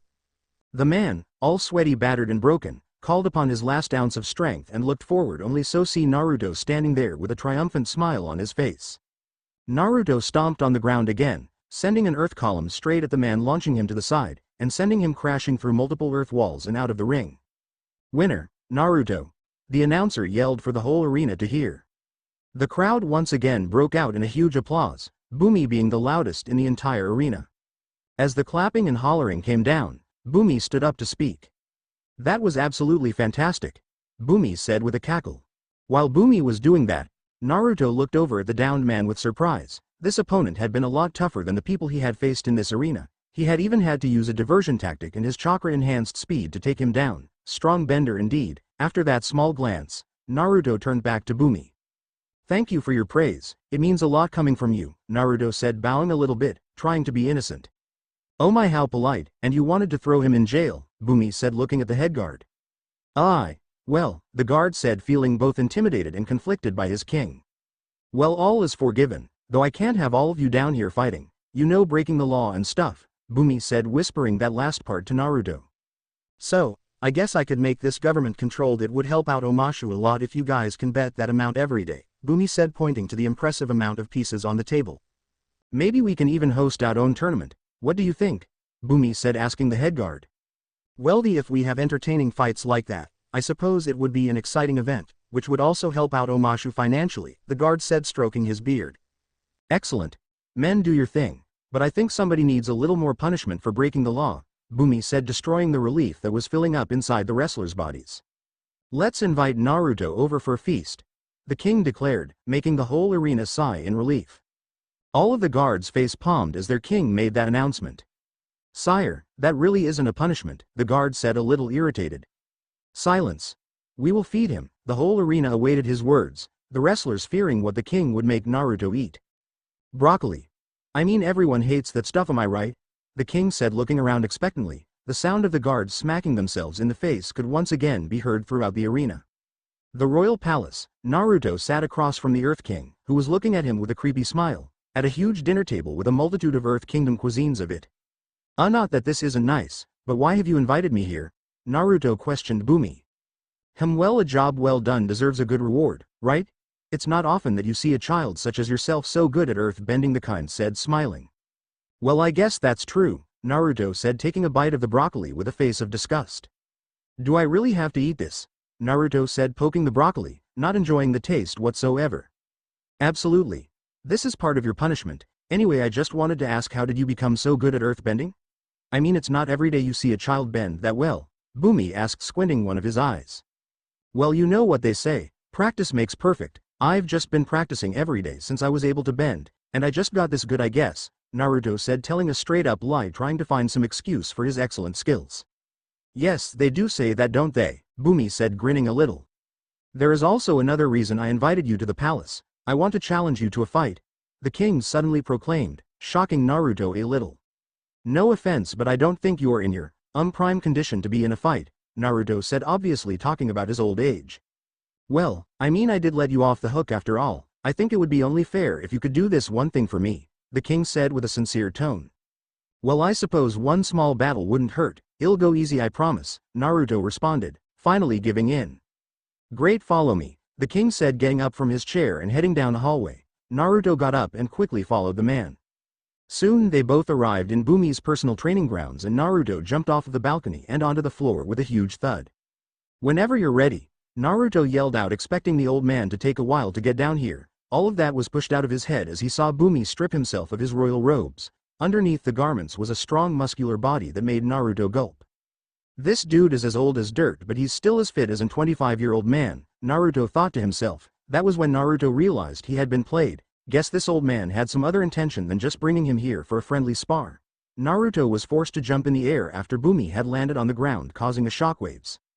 "You tricked me," Naruto said, accusing the man. "Expect the unexpected," Bumi yelled back, while sending a boulder towards Naruto. Naruto ducked and moved to the left. "You're quite quick. Kind of reminds me of airbending tactics, avoid and evade," Bumi said, launching another boulder at a crazy speed. Naruto quickly brought up a wall in the nick of time, and as the boulder made impact with the rock, dust went up in the air. There was a long period of tense silence before the dust cloud parted, showing Naruto headed straight for Bumi. Bumi started lifting up rocks and shooting them at Naruto while he was in the air. In response, Naruto erected columns into the air, making sure to use them as platforms to avoid all the rocks. "How can you do this? You're like in your 80s, Naruto said from on top of a platform. "Actually, I am 106, pretty fit for my age, wouldn't you say?" Bumi said, loving the surprised face that Naruto was showing.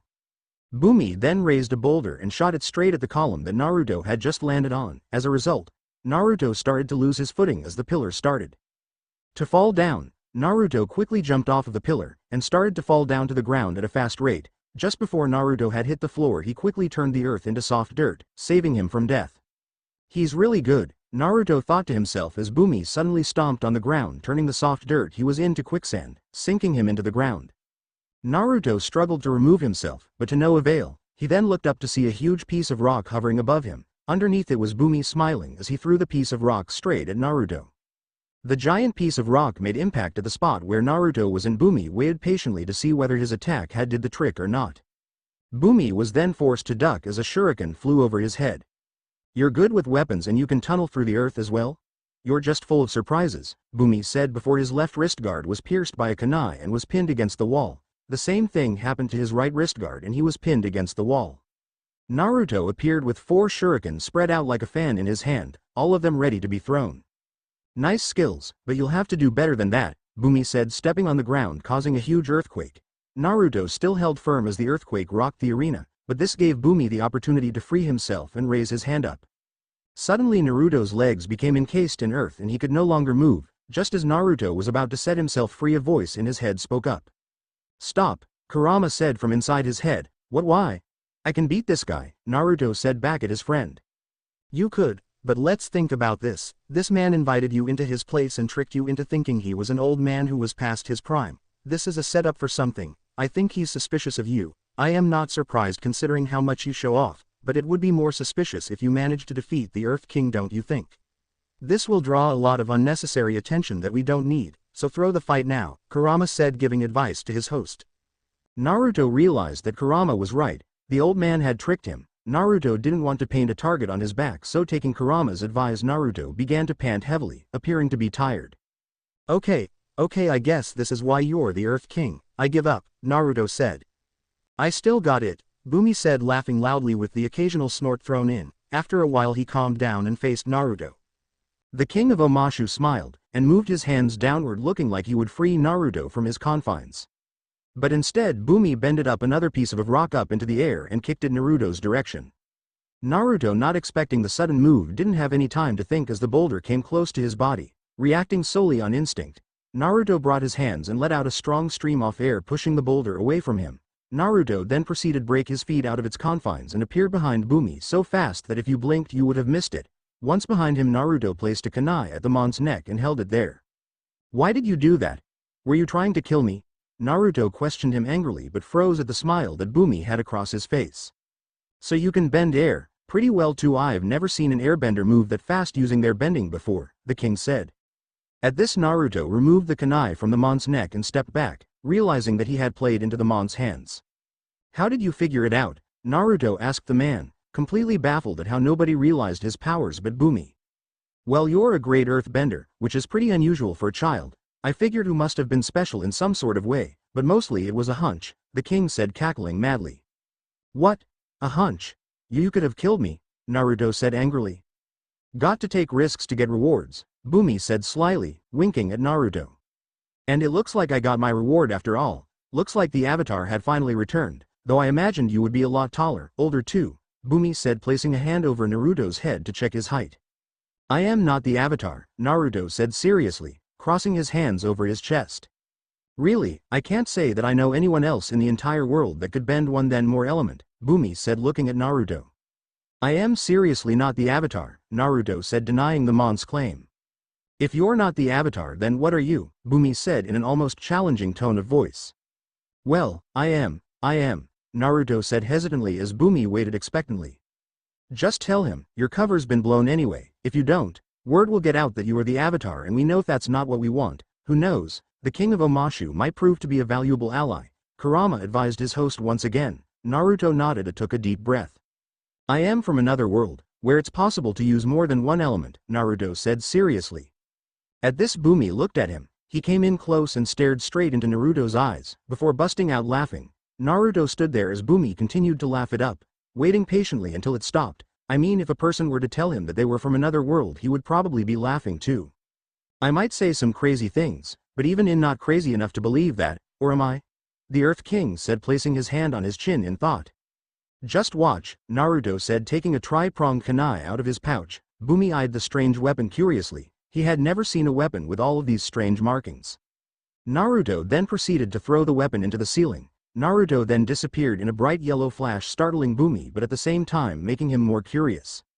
Naruto appeared on the ceiling, his feet locked onto the ceiling with chakra. He put his hands on the kunai and pulled it out. Does that prove it? Naruto said with an I told you so tone.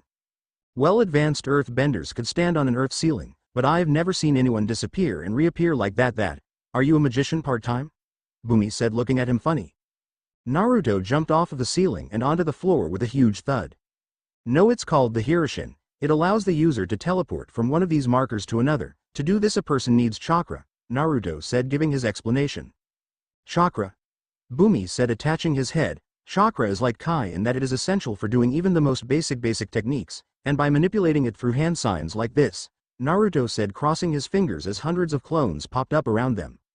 A person can do a number of things, Naruto said, throwing a kunai up in the air and then doing a appeared in the place of the kunai, ending up in midair, and then landing on the ground. These people are called shinobi in my homeworld, Naruto said, finishing off by forming a Rasengan in his hand and then using it on a giant piece of rock, completely obliterating it. Bumi stared at Naruto for a long time, giving him multiple questioning faces and looks of suspicion before saying, "That's pretty cool." Bumi then proceeded to give hearty laugh. "What? You're not the least bit surprised that I am from another world," Naruto said in disbelief. This man was more unpredictable than himself. "Well, of course I am. Can't you tell?" Bumi said, giving the most straightest face possible. Naruto deadpanned. This man was interesting, that was for sure. "Well, I have many questions. Let's head to the living room, shall we?" Bumi said, gesturing to the hallway opposite of them. Naruto nodded and then started walking towards the hallway. "The living room, so you say you're from another world. How exactly did you get here?" Bumi said, lifting up his cup of tea. "Well, let me try and keep this short. In my world there were 9 beasts made out of chakra. If these 9 beasts were to be combined, the result would be one massive and basically indestructible beast. Who could bring upon unimaginable destruction. We call it the Jubi. The Jubi, along with all of the other 9 beasts, can be sealed inside of humans. This grants them a huge boost of power. So a man named Obito reformed the Jubi by capturing them or taking some of the beast's power. As a result, he became an all-powerful being that needed to be stopped," Naruto said, pausing to take a breath. "Me and friend managed to kill him, but when we did, he suddenly started to glow. Turns out all the chakra being released from after he had died was too much and he was going to explode. So I used that teleporting technique I showed you to get him away from the army that was built to stop him and his plans. He exploded in between the battlefield and the destination I was going to, sending me through time and space, where I eventually ended up here. This dimension travel reversed my age as well. I was 16 when I left," Naruto said, finally ending his long explanation, making sure to leave out the part of Kurama being inside of him. "Did you get all that?" Naruto said. "Well, yes, maybe?" Bumi said, looking kind of confused. "Whatever. Point is, I am stuck here without a way back, so I've been living here for 4 years almost," Naruto said with a huff. "Must have been really hard, leaving all your precious ones behind," Bumi said, hitting the nail on the head. Bumi was now fully convinced that Naruto was from a different world. It was a crazy story, but it was so well said, like someone was reading from a book, that Bumi knew that it wasn't false. "Yes, it was," Naruto said, looking down, remembering all of his friends back home. "Well, if what you say was true, then how are you doing these things without, what was it? Hand signs?" Bumi asked while jabbing his fingers against each other in all different angles. "Well, I've mastered these techniques to such a point that I don't need hand signs. It was helpful since I can blend in better," Naruto said, sweat dropping at Bumi's attempt to form hand signs. So you can use more than one element because you can manipulate chakra to do techniques that include all of the elements, Bumi said curiously. Yes, Naruto said, surprised that Bumi hadn't had a weird moment in a while. You were aware of the war going on, correct? Bumi said, asking an obvious question. Yay, Naruto said simply. Ah, so you're the fox, Bumi said, smiling. Naruto had almost choked on his tea at that statement. How did you know?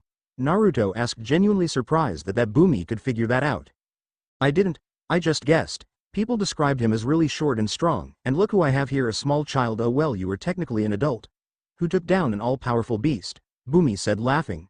Naruto became surprised at how the man tricked him once again.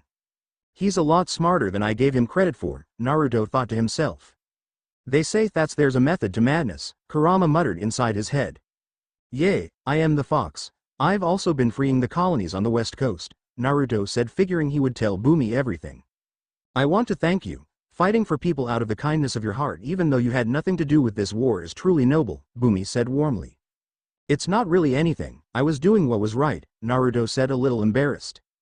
Bumi looked like he wanted to say something else, but he hesitated. Only after 30 seconds of silence did Bumi open his mouth to speak.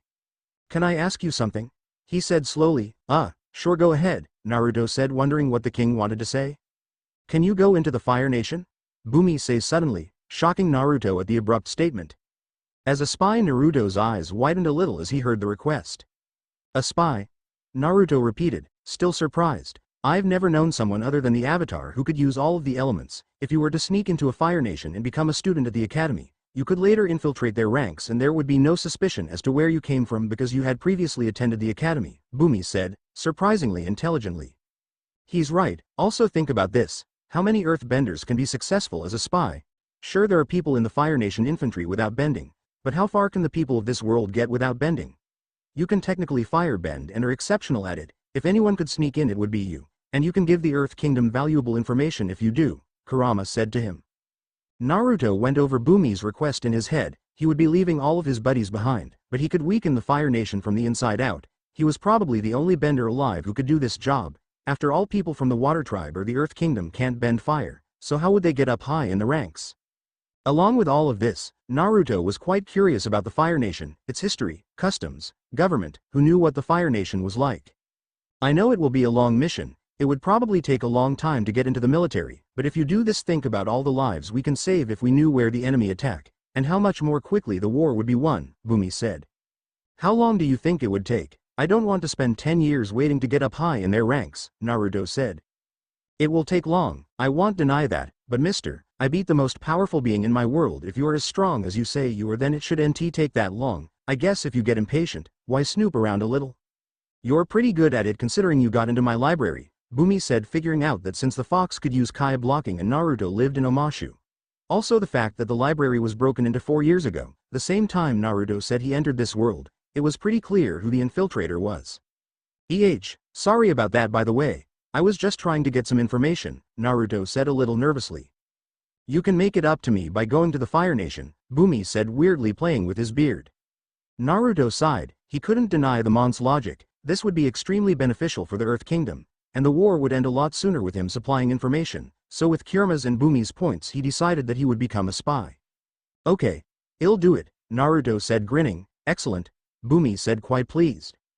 I'll leave sometime tonight, but for now can we just eat lunch, and no broccoli, Naruto said, getting up from his chair.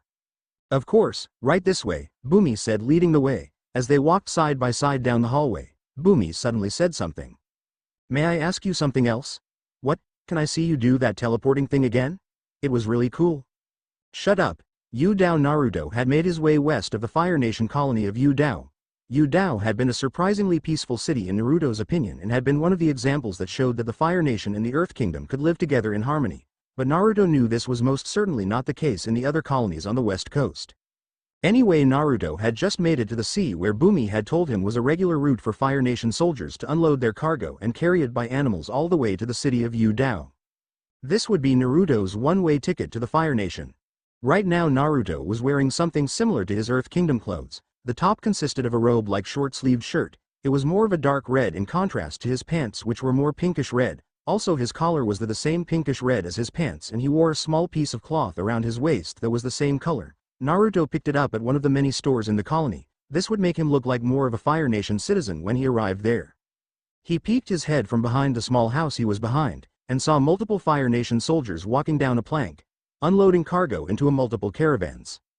Naruto closely inspected the scene. Before turning me hiding behind the wall again, Naruto let a cloud of smoke surround him, and when it dissipated in Naruto's place was a Fire Nation soldier. So Naruto then proceeded to walk towards the ship. Confident that this disguise would work, he slowly made his way to the ship, and eventually he got close enough so that the guards started to see him. "Where were you?" one of the guards asked. "I went to take a leak, really couldn't hold it anymore, you know," Naruto said, chuckling while grabbing one of the crates from the side and moving it onto the caravan. "Oh, yay, that's fine. Well, just grab that last crate and we can head back home," the soldier said, gesturing to the crate on the boat. Naruto nodded and climbed up the plank in order to get to the box. Once he had it, he started to head down, but was suddenly stopped by another soldier. "Wait a minute," the soldier said in a suspicious tone. "What the heck? Why is this guy so suspicious of me all of a sudden? Does he know I am not really a soldier?" Naruto thought to himself nervously, awaiting the soldier's next words. "I thought that crate was supposed go in the second caravan, not the first," the soldier said, turning around and facing the soldier who had spoken to Naruto. Naruto would have given a sigh of relief if it wasn't for the situation. "No, they specifically wanted it to go to District 12, remember?" the soldier said. "Oh really? Never mind then, carry on," the soldier said, patting Naruto on the back and then walking up the plank. After all the goods were loaded, the merchants took off in third caravans. The Fire Nation soldiers soon turned and walked up the plank, with Naruto following close behind. "All right, everyone is on board, let's set sail," the soldier said, yelling from behind him. Only after a few seconds, the ship started to move. Naruto could feel both excitement and nervousness for this journey. Who could tell what the Fire Nation would be like? Naruto thought about all the possibilities as the ship started to disappear over the horizon. "All right, we're almost there," Naruto heard the soldier in front of him say. Currently they were on the upper deck, where a lot of soldiers were chatting with each other about various things. Naruto was standing all by himself on the other side of the ship. He was looking out into the sea, thinking about random things to pass the time. Fortunately, his cover hadn't been blown the entire time he was on the ship. After that little scare with the guard in Udao, Naruto decided to henge into one of the firebenders with the weird and scary masks. This way there would be no confusion between him and another person on the ship. They had spent almost a week sailing on the sea, and finally they had arrived off the coast of the Fire Nation. While they were closing in on the coast, Naruto spotted something from the corner of his eye. Naruto's eyes became wide when he gazed at the giant statue of a man. The man had two nets going from either side of him into the mouths of two dragons. It looked like some sort of trap to capture ships that were coming through. Quite a good trap if you asked him, but the ship was easily able to bypass the trap, since the net was lowered enough into the water. After a couple minutes of sailing, Naruto heard another voice. "We've arrived, get ready to leave the ship," the captain said. At the captain's declaration, Naruto turned his head to the right and took in the sight of the harbor. What really caught his attention though was that the harbor was blocked off with a massive seawall. There were also two towers on either side of the walls. These things were obviously to defend the Fire Nation capital. Looked pretty effective too. Eventually, after some time, they docked in the harbor and everyone got off of the ship. It looked like they were resupplying for their next job. Naruto made his way down the plank and onto the ground. "Well, where to now?" Naruto asked his friend. "You don't know the layout of this place. Just keep following these soldiers. They're probably headed to a town in order to get the supplies they need," Kurama said to his host. Naruto nodded at Kurama's plan, headed to the front of the group where the other firebenders were. "Why did we have to go on this trip? I am pretty sure the soldiers could have handled that without us," a firebender said to his right. "You know, safety protocol, they have to have some firebenders on board in case of an attack or something," said another firebender responding to the question. "Don't get too mad over it. After we go the harbor city and get those supplies, we're headed back to the Earth Kingdom. You'll get to kick some earthbender ass over there if we get into a fight," another soldier said. At this point, Naruto and the other firebenders were going down what looked to be a plaza. The plaza had three separate paths, one from the left, the right, and one from the center where there was a giant piece of red and yellow cloth. The left and right sides curved in to meet with the center. On the outside of the right and left paths there were giant walls with small doors and towers every 20 yards or so. In Naruto's opinion, this place was incredibly fortified. It also made Naruto think why they only had two Chunin guarding the entrance to Konoha. "These guys make us look like chumps," Naruto thought to himself, discreetly looking around the plaza. After a while, Naruto and the soldiers had made it into Harbor City. Naruto had to say he didn't really like this place. It looked mostly like an industrialization zone. There was plenty of smoke and the place didn't look that nice as well.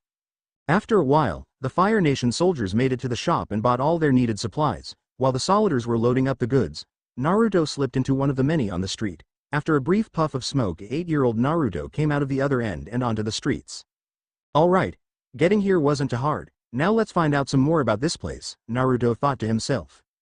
You're not going to break into a highly secured library again, are you? Because we all know how that went last time, Kurama commented dryly from inside his head. No, but now that you mention it, Naruto thought with a hand on his chin. Can we just play it safe? Just henge some clones and have them look around the island. Meanwhile, you just sit tight and eat at a place with all those pieces you stole from the ship, Kurama suggested. Fine. Why do always have to be a buzzkill? Naruto said as he ducked back into the alleyway. He then proceeded to make a ton of clones, and hang them all into animals or civilians. The clones then proceeded to scatter off in different directions in order to find out more about the island. Naruto sighed. Well, I guess I'll go eat then, Naruto thought to himself before turning around. Wait a second, Gaki, come into the seal. I have something you might want to know about, Kurama said. Naruto, curious about what Kurama wanted to tell him, closed his and went into his mind. When he opened them, he was in front of the giant nine-tailed fox known as Kurama. You know, not like I want to leave you or anything, but I am really getting tired of this stupid sewer, Kurama said complaining. Naruto chuckled a little awkwardly. Sorry, but it's not like I can do anything about it, Naruto said to his partner while shrugging his shoulders. I suppose, Kurama mumbled, still quite irritated. So what do you want to show me? Naruto asked, wanting to know why Kurama called him here. Watch, Kurama said, getting on all fours. Naruto became astounded as he saw Kurama suddenly let out a huge blast of blood-red fire. The fire spilled into 3 separate streams and shot up into the air. The streams crossed over each other, before they all came back together in a huge explosion of fire. What the hell? You can breath fire, and how did you do that? Naruto yelled. He didn't know Biju were capable of using elemental attacks. Yes, you idiot, we have our own elemental affinities as well. Why do you think you look like you're covered in fire every time you use my cloak? Kurama said, now standing up. Oh, that's the reason? I didn't really question it since it made me look badass, Naruto said, grinning. I expected such an answer from you, Kurama said, almost rolling his eyes. Hey, like I was saying, the tailed beasts all have their own special elemental affinity. The difference between human and tailed beasts' affinities is that as tailed beasts can have special affinities, Kurama explained. Special affinities? Naruto questioned curiously. We are not limited to the 5 chakra natures. For example, myself and Isobu have fire and water as affinities, while Son Goku and Shukaku have lava and magnetism as affinities. Now while mine is not unique like theirs, it is still quite different from any regular fire affinity. Mine is a lot more powerful, and is also blood red in color, Kurama said. Now normally I wouldn't have told you this because going around with blood red fire raises questions, and who knows how much destruction you could cause with it, Kurama said as Naruto's eye twitched. But in this case we're trying to catch the attention of the military and the Fire Lord, which will most definitely be achieved if your bending is different and stronger than everyone else's, Kurama told Naruto. So I am going to use blood red fire. That going to be so cool, how'd I do it? Naruto said in glee. Kurama sighed. It's not that hard, brat. Instead of using my power through your entire body to enhance your speed and strength, like you do with my cloak, use it in concentrated amounts with your jutsu, Kurama responded. But if I do that, wouldn't it be gone after I use up all your chakra? Naruto questioned. I am a Biju, remember? It'll take a long time for me to run out of chakra, especially since you're not using it throughout your whole body for long periods of time. Plus in the event that I ever do run out of chakra, it'll just sap off your reserves, Kurama said, providing an easy solution. Sweet. I am going to look so cool with this, Naruto said, certainly excited. And my last piece of advice, don't act like an idiot, Kurama said bluntly. What? Why are you insulting so much today, Kurama? Naruto said, a bit ticked off. No, I am serious. If you want to get in good with people of importance, you have to be intelligent, serious, and obedient. Acting like you did in the academy in Konoha will not be acceptable at all, Kurama said, making a good point. Fine, I'll act all goody-goody, but I am still gonna mess around. I guess just away from adults, Naruto said, not willing to act serious 24/7. Whatever, I still have some things to take to you about my foxfire, but it can wait. Now go. I want to take a nap.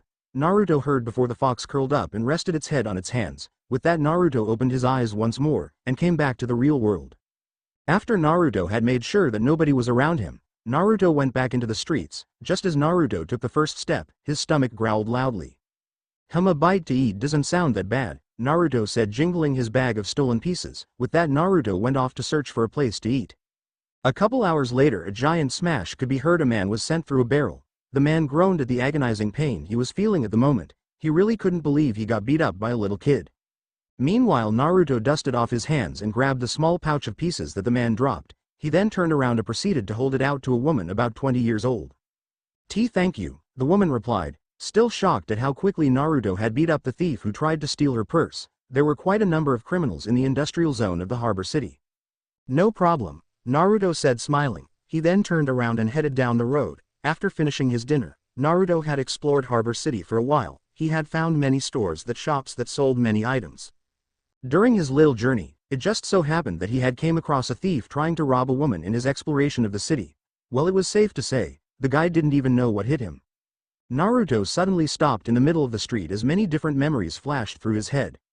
So that's the layout, Naruto thought to himself when he went through all the memories in his head.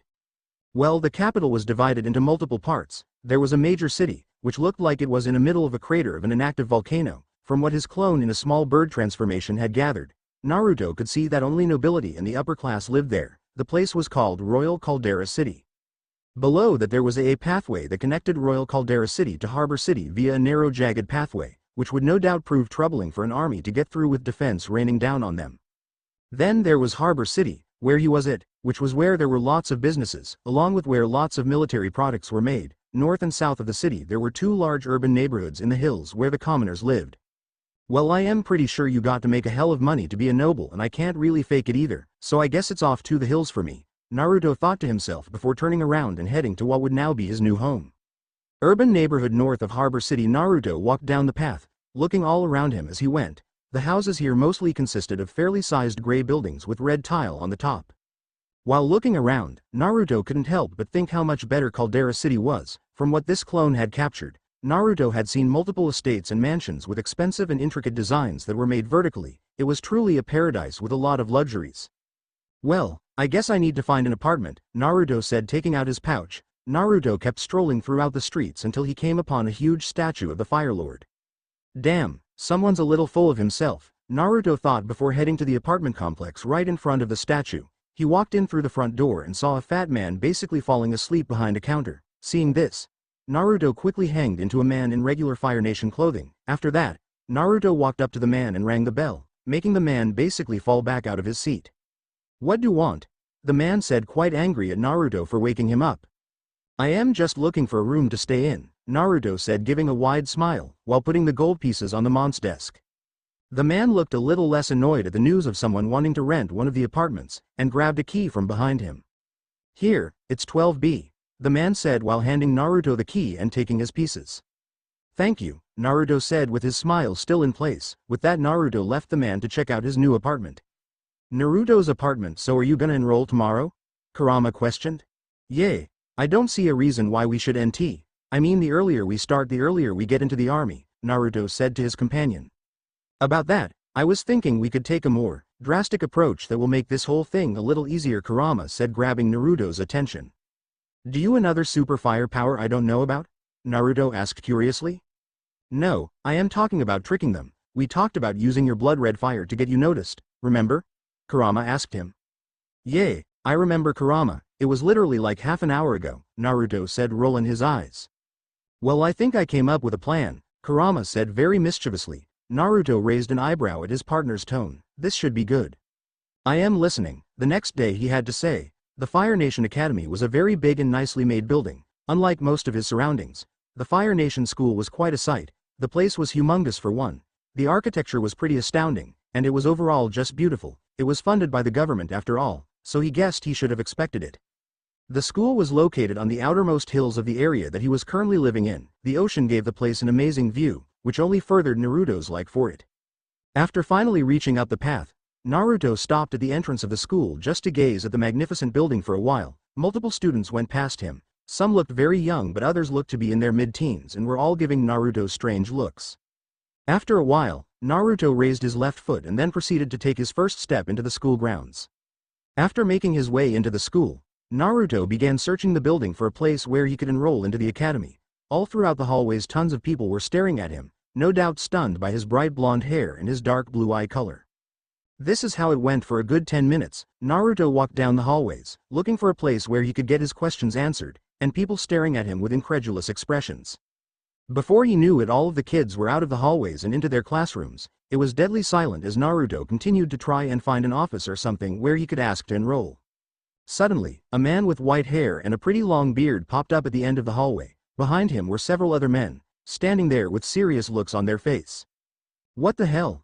Naruto thought, staring at the wall of men blocking his path. Seems like word gets around quick.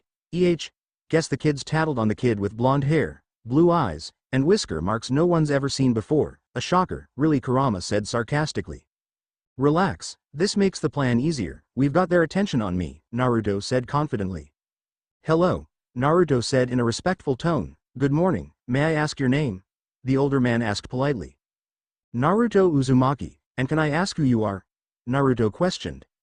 I am the headmaster of this school, but enough of the greetings. Would you mind answering some questions for me, starting off by what are you doing here? The headmaster said, wondering what a child without the academy uniform was in school. I am looking to enroll in the academy, Naruto declared. Oh, and where are your parents? Naturally they should come to enroll their child in the academy, the headmaster said, trying to find out more about this mysterious child. Normally he would have questioned Naruto more harshly, but he was a child and he doubted that this child could be dangerous enough to warrant force. Boy, he didn't know how wrong he was. I am an orphan, Naruto said simply, showing it didn't really affect him. Oh, well that's a shame, the man said, taking a small pause. Now I don't want to be rude, but frankly I can't believe you're from the Fire Nation. In all of our history we've never had anyone with yellow hair and those interesting marks, not to mention your eye color suggests that you are from the Water Tribe, the man said in an accusing tone, as the teachers behind him stepped forward.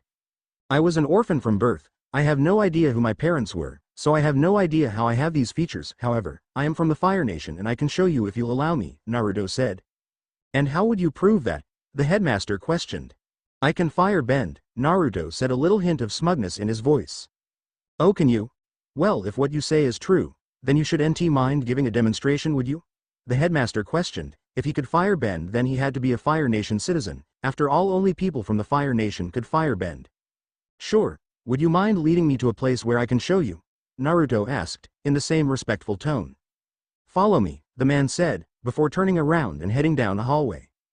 Courtyard. Multiple students were outside training with various weapons, and some even practicing firebending forms. Each group was led by a different teacher. The group of non-benders were practicing with knives, swords, spears, and a variety of other weapons. With training like this they would no doubt be capable soldiers in the future, by Fire Nation standards anyway. These guys would probably get wrecked if they tried to challenge him.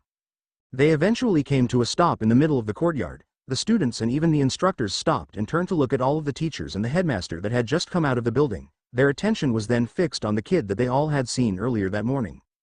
What's going on? Naruto heard one kid whisper. It's that weird kid we saw this morning, another kid said. Oh yeah, it is. What's with that yellow hair, and look at those marks, is he some sort of animal or something? Another kid laughed. Aw come on, he's kind of adorable, one of the teenage girls said enthusiastically. These comments obviously didn't have any effect on Naruto as he just continued to stare at the headmaster. Okay. Well, commence a spar, and don't worry, our instructor won't go very hard on you, the headmaster said to Naruto. Naruto just nodded and waited for his opponent to challenge him. Mr. Wing, would you please, the headmaster said, gesturing towards Naruto. Of course, headmaster, the man said, bowing slightly. The man known as Mr. Wing walked over to where Naruto was standing, and got a basic stance. Naruto did nothing but stand there with his arms. Man glared a little bit, insulted that a mere child thought so little of him. Begin. The headmaster yelled before stepping back to observe the fight. Don't be worried, I want, the man said, trying to ensure Naruto that he wouldn't be harmed, but was cut off when a pure blood-red fireball came towards him. The teacher immediately dodged to his left, letting the fireball go past him harmlessly. As soon as the teacher recovered, he heard a giant explosion behind him. The whole academy turned their attention to the spot where fireball impacted with the ground. Their eyes widened when they saw that even though most of the fire had vanished, little bits remained slowly eating away at the rock itself. They couldn't believe their eyes. Blood-red fire? The eyes? The hair? Who was this small child? The teacher turned to look at Naruto with a clearly surprised look. What was that? He said, trying to figure out the reason for this strange anomaly. Don't know, when I discovered I could bend it was always this blood-red color. While it seems weird, this fire is stronger and more powerful than any other regular fire bending, Naruto said, smirking. The class was in awe. This was the first time that they had ever heard of anything like this. They had always thought that firebending was bending regular fire, not that there could be some variation of it. Why are we not continuing the match, Mr. Wing? Naruto said before looking at the spot where his fire was burning deeper into the concrete. I see, many people would be scared of that, wouldn't they? Naruto said calmly yet insultingly. Before the teacher could answer, Naruto took in a deep breath of air. The academy students' jaws fell to the floor when they saw that a small dragon made of fire spewed out of Naruto's mouth. Naruto had made sure to put a tiny bit of chakra into the attack, so it was relatively small. The teacher had to snap out of his shock as the small dragon headed straight toward him. He had so many questions right now. How did this child have all these abilities? Where was this blood-red fire coming from? How could he make a dragon out of fire? He pushed those questions to the back of his head as he jutted his hand out. A fireball erupted from his left arm and made its way to the dragon. They both collided with each other. After the small rise of debris settled, Naruto wasted no time and once again brought his hand up to his mouth. Another dragon? The teacher thought. With that thought in mind, he shot another fireball straight at Naruto as he was preparing the jutsu. Naruto seemed to have astounded the class for the 100th time that day as a small stream of fire came out of his mouth. The wave easily swept up the fireball and headed towards Mr. Wig with fire off 2 kicks, which both produced 2 huge arcs of fire. Both of them hit the wave, and both of the attacks cancelled each other out. Looked across the courtyard, while still in his stance, and looked at the small boy. He was surprised to find that Naruto was nowhere to be found. Where could he be? The boy was pretty good from what he had seen, and he was actually staring to get nervous. Good, you're not showing many of your skills. I didn't think you could show this much restraint, Kurama said, making him growl. The plan is going well. Try not to drag the fight on too long, Kurama said to his host. Naruto nodded, then reappeared into sight, knocking back with a powerful punch to the head. After several seconds passed by, was able to recover, but as he gazed at Naruto, he was met with surprise once again. Naruto's fists were blazing with blood-red fire. Watched as Naruto darted towards him with a fast pace. In a matter of seconds, Naruto had closed the gap and sent his fist straight at a face. Mr. Wing immediately dodged to his left in order to avoid the flaming fist. He had no time to counter-attack as Naruto came at him furiously, throwing his flaming fists and kicks. As Naruto kept punching and kicking, Mr. Wing was being pounded into oblivion. He finally landed on the ground, severely weakened from the attacks Naruto had thrown at him. Naruto jumped to sky, intent on landing an axe kick to head. He closed the gap and was about to land a devastating blow that would have knocked out, but a hand grabbed his foot instead, and he was met with the curious and angry eyes of the headmaster. The rest of the teachers circled around him and the students were ushered back inside. Naruto looked at all the teachers in a curious manner. Was it something I did? Naruto said in an innocent tone. What are you? The headmaster questioned. Badass, Naruto replied with a smirk. Get the guards. Fire Lord Ozai will certainly want to hear of this new development, the headmaster said, letting go of Naruto's foot and walking away. Hey, wait a sec, Naruto tried to say before the teachers restrained him. This is good, Naruto thought to himself. Sometime later. You know, you could make this rope a little less tighter, Naruto said, talking to the guard on his left. Right now he was being marched to Fire Lord's palace, with at least a dozen guards escorting him. He got a reply from the guard and they just continued to march to the palace. Dozens of people watched as Naruto was dragged through the streets, some wondering what a boy so young could have done to be treated like this. A couple of minutes later, Fire Lord's palace. Fire Lord Ozai was seated on his throne awaiting a group of soldiers that were supposed to arrive any second now. He had no idea what this meeting was about, and he wasn't really in the happiest of moods right now. It better be important if I was dragged away from my duties, he thought to himself. It must be if his generals and his most trusted advisors were telling him so he just kept looking forward, waiting for the soldiers to arrive. These last days had been quite hectic. He was still getting used to being the Fire Lord. After all, it had been only little over a month since he had taken the throne. He had to spend time snapping Zuko back into place. Ever since his mother had disappeared, he had been extremely sad and worried, but Ozai wasn't a man who would be sympathetic to this. Zuko was supposed to be the prince. He was to show no weakness such as this. This was just another reason why he believed Zuko was a complete failure. And that his sister Azula was so much better. She had spent no time grieving over her mother. Instead, she had immediately started training to become stronger, just like Zuko should have done. At least his daughter was meeting his expectations, always first in the Royal Academy, having the iron cold and smart personality that could lead this nation, and becoming an excellent and powerful firebender. Suddenly the chamber doors opened and out came some of his council members, with a squad of soldiers. Ozai scanned the crowd with a hard state as they approached his throne and was surprised to see a little boy with yellow hair directly in the middle of all of the soldiers. The group finally stopped, walked to Ozai, and all bent down on one knee while lowering their heads, including Naruto. "My lord, we have come with some very surprising news," said one of Ozai's council members, waiting for permission to continue. "Speak," Ozai commanded, looking quite powerful with the flames dancing behind his throne. The council member stood up and grabbed Naruto by the then process to drag Naruto to front of the room where Ozai was sitting. "This boy has some very interesting abilities that redefine what firebending is capable of," the man declared, catching Ozai's attention. That was quite a statement to make. The headmaster of the academy in the mountains east of Harbor City had given this boy to the guards, saying that he posed powers such as being able to bend blood-red fire, light his fists on fire, create fire vortexes, make dragons, and so much more. "This child's fire bending is the strongest we've seen," the man declared. Ozai gave the man a hard look and he flinched away. It seemed ridiculous. What kind of bender could do that? Ozai knew his soldiers wouldn't come to him with this child with such preposterous claims, but he, like everyone else, couldn't help but question it. He turned his eyes to Naruto, who to his surprise, was meeting his hard gaze. He didn't know whether to feel angry that this child was not scared of him, or impressed that he could show such confidence. He had never seen such a child with those features before, and he would be lying if he said he wasn't surprised if interested in what this child could do. "Show me," Ozai commanded Naruto. "This is it. You ready?" Naruto said to Kurama. "Of course I am," Kurama said in annoyance. Just then Ozai saw as Naruto's eyes turned red, his canines become sharp and long, his fingernails becoming somewhat like claws, and finally his whisker marks becoming more darker as this ominous feeling suddenly surrounded them. It all happened in a flash. Naruto easily broke the rope surrounding his wrists and performed a sweep kick that spewed fire in every direction and knocked back multiple soldiers. The Solitaire immediately became alarmed and all took up a stance ready to defend their lord. "Hello," a demonic voice greeted them. Ozai had never felt this nervous in his life. This pressure, it was so dark, so evil. "What is going on?" Ozai demanded his soldiers. "I have no idea. This had never happened before," the Solitaire replied nervously. "Relax. I am not going to do anything, I just wish to talk," Kurama's demonic voice continued to speak. "What are you?" the Solitaire asked, on the verge on fainting. Naruto gave a large feral grin and spoke. "They call me the Nine-Tailed Fox," he said, answering the question asked by the soldier. Suddenly Naruto sidestepped and a soldier that was sneaking up behind him. He swiped his hand and 3 lines of blood-red fire erupted from his claws and hit the soldier in the back.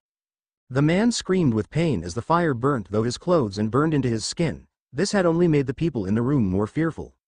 "Now, can we talk like civilized people?" Kurama said, and they couldn't be more happy to agree. "What are you? What do you want?" Ozai asked the small boy, as much as he wanted to just attack and defeat this monster. Naruto's terrifying aura was keeping him frozen. "Well, the answer to your first question is that I am a spirit, a fox spirit to be precise. What I want is to protect my host," Kurama said to the Fire Lord. "Host?" Ozai questioned. He had never heard anything like this, a spirit that has a host body. "Yes, host, it was unfortunate really. One day I am sleeping in the spirit world and the next I am trapped in this small baby's body," Kurama said with an irritated voice. "How did you get to be there?" Ozai questioned Kurama. "How should I know?" Kurama growled at him, seemingly annoyed at all the questions. "Well, I assure you that we will do nothing to hurt your host. We were just curious as to what this special power he wielded was," one of the more brave advisors asked him. At this Kurama let out another smirk. "I should have known. You humans always greedy for more power. My host can somehow retain my abilities. The blood-red fire, along with all his other techniques, are all thanks to my power. You can't even begin to imagine the things he could do. In fact, this is why I am speaking to you," Kurama said, looking over the entire room. "I thought you came here to protect your host?" one man questioned. He instantly regretted as those demonic eyes were placed on him. "That is what I am doing. Now be quiet or I'll kill you," Kurama threatened him. Let's just say the man was quick to comply. Kurama then turned back to Ozai.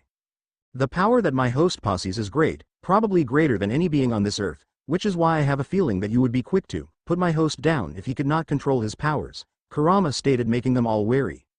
"I myself do not care for the boy, and he has no care for me since he has no idea I reside in him. You can do whatever you wish with the boy, but the problem comes with if you try to kill him," Kurama warned them dangerously. "As much as I hate humans, I am willing to make a deal. As much as I hate to admit it, my power over the boy is being diminished. Soon I won't even be able to control his body. This means that if this boy were to be killed sometime in the future, I could as well. So my deal is that in exchange for my host's power, you will promise to train him and keep him alive," Kurama declared, finishing his proposition. The Fire Lord thought about this decision for a pretty long time, and it looked like this was starting to annoy Kurama. Or of course we could call the deal off and I could slaughter everyone in your country? Kurama questioned. You have my word, your host will not be killed, Ozai said to Kurama, quick to reply after the threat. Kurama nodded to the Fire Lord before saying. Good, now I must return to this boy's body, but do not think for a second that I will not be watching you, Kurama said before Naruto's eyes returned to their normal blue, and all of his features went back to normal, soon after Naruto hit the ground again with another thump. Ozai looked at young boy for a while and went through all the words that Kurama had said. He snapped out his trance when he heard a voice. My lord, what should we do? The entire group was looking at him with some form of concern. Drop this child off to one of the rooms and then meet me in the conference hall. We have much to talk about, Ozai said before getting off his throne and heading down one of the halls. Conference room, I think we should try and dispose of him, one of the council members said starting off the meeting. Don't be ridiculous, didn't you hear what that spirit had said? If we were to try and kill him, who knows what it could do to us, said another man.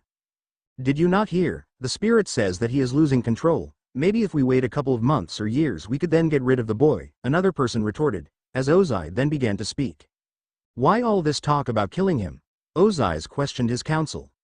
Well, my lord, the spirit told us himself, the boy's power is hard to control and it's the most devastating in the world. By that show of power I believe leaving him alive could prove disastrous, the man said, making a good point. While that is true, I think it would be most beneficial if we were to take charge of this boy and use his power for our cause. I think we should exploit this opportunity, Ozai suddenly said. Regardless of whether that spirit is the strongest in the world or not, we have a one-in-a-millennium occurrence where we can utilize the strength of a spirit in battle, Ozai said while smiling a little bit. Are you sure that is wise, my lord? The spirit did say that this power was hard to control and that it could be devastating if used improperly. Can we just take that chance? The man questioned. No, Ozai admitted, but that's why we'll be the ones to shape him into a firebender capable enough to control this power, Ozai said, surprising them all. I want him moved to Caldera City. I want him to join the Royal Academy, and I want him to take classes with us in order to improve and control this new style of firebending, Ozai said, making all of their eyes go wide. We've been gifted a weapon that could finally win us the war, and he'll be sure to use him to the fullest, Ozai said darkly as the whole chamber silently agreed. Looks like life was going to change for our young hero. That went perfectly, Naruto said to his partner. Currently he was in one of the extravagant guest rooms in the Fire Lord's palace. His arms were behind his bed as he stared at the ceiling, thinking about what everything and where he was going to go from here. I got to say, Kurama, you really pulled it off, Naruto said, complimenting Kurama. Kurama's act had the Fire Lord both scared and enraptured in the prospect of having a new weapon. Fear is not a hard emotion for me to provoke. I am a giant fox after all, Kurama responded in a disinterested voice. Naruto didn't respond. Instead he just chose to continue to stare up at the ceiling and enjoy the comfort of the lavish bed he was on. His peace didn't last too long, as he heard someone open the door to the room. Who the hell is that? Naruto thought in annoyance while getting up and moving his body to the edge of the bed to look at the person who disturbed his rest. Naruto rubbed his eyes clear of any sleepiness and then set his sights on the man in front of him. Immediately Naruto scrambled to the ground on one knee. My lord, Naruto said with his head down in a respectful tone. Ozai looked at the boy curiously. It seemed the boy had been taught some level of discipline. That was surprising since Naruto seemingly grew up alone with no one to teach him respect. Well, it looked like that was one problem that he didn't have to deal with. You may rise, Ozai commanded, and Naruto did exactly just that.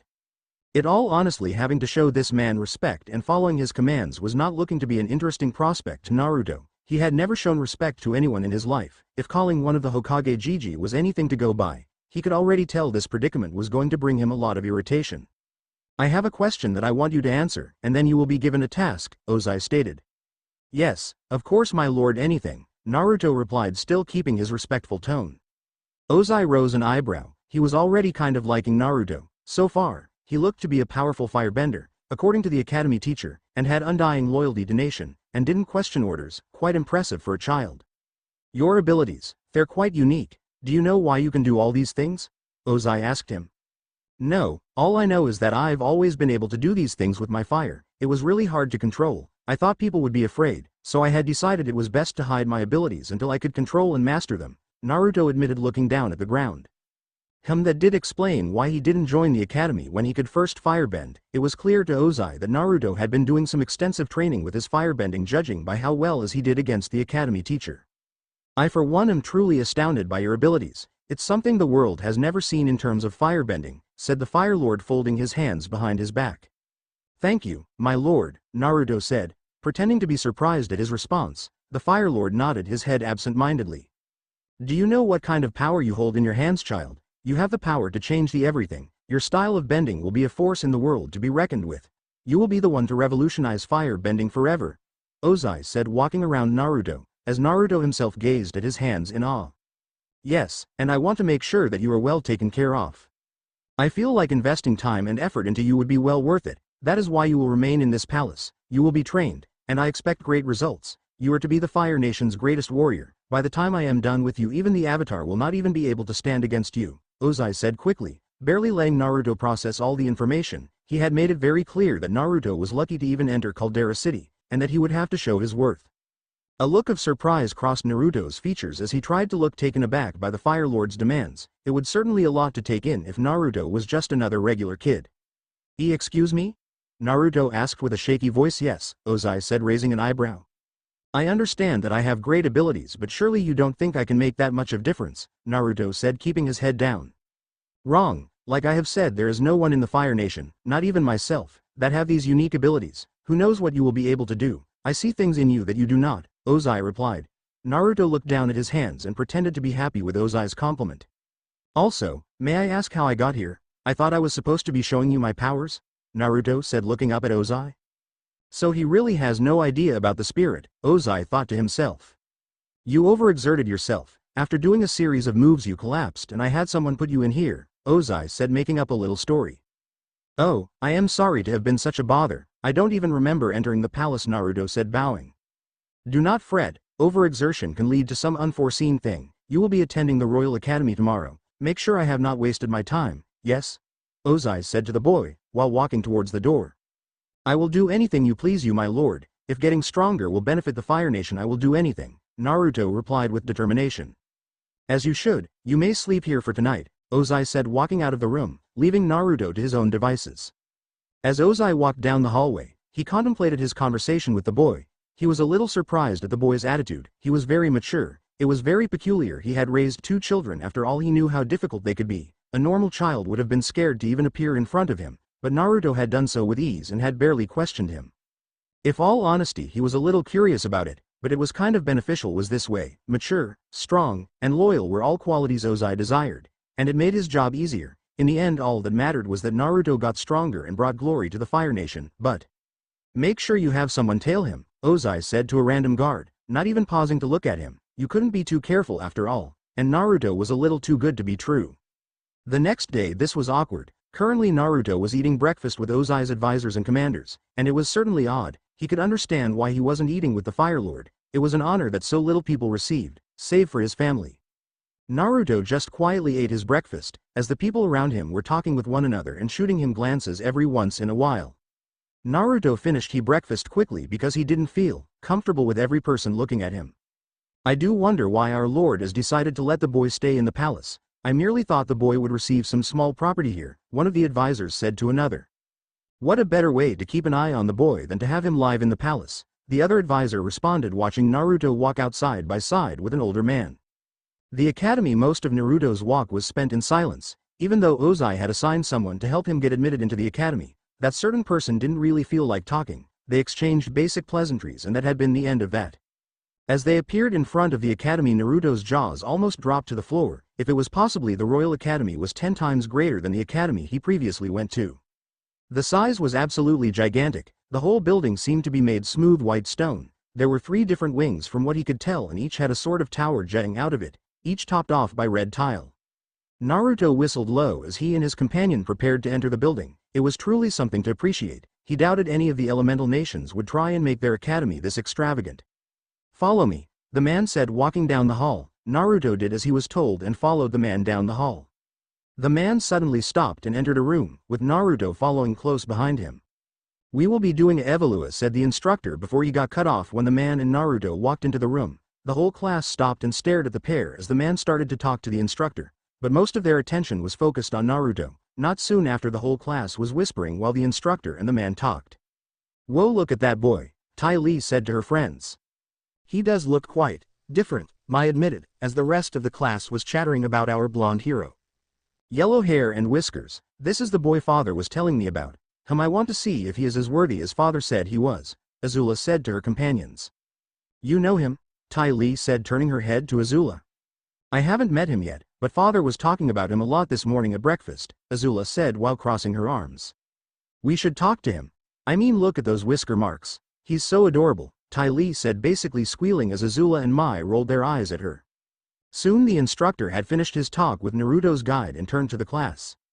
It seems we have a new student. Say hello to Naruto Uzumaki, the instructor said to his class. The class was deathly silent as all of them just gazed at Naruto. Why does he look like that? One kid said suddenly, pointing at Naruto. That's very disrespectful, kin, and you really should talk out of turn, the instructor said, giving the kid a hard glare. I don't really know who my parents, so I don't know why I have this yellow hair or these marks, Naruto said to the class while moving his hands across his whiskers, and the class looked slightly down, seemingly sympathetic to Naruto, save for a few.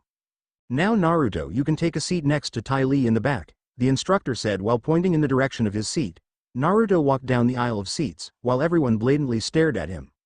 This is never gonna stop, is it? Naruto thought with a mental sigh. Not anytime soon, Kurama said back to his host with a slight chuckle. Naruto eventually reached his seat and sat down. He noticed out of the corner of his eye that Azula was staring at him, very intensely. The girl seems quite focused on you, Kurama said to his host. Yeah, I know it's weird, Naruto said, still looking at Azula in his peripheral vision.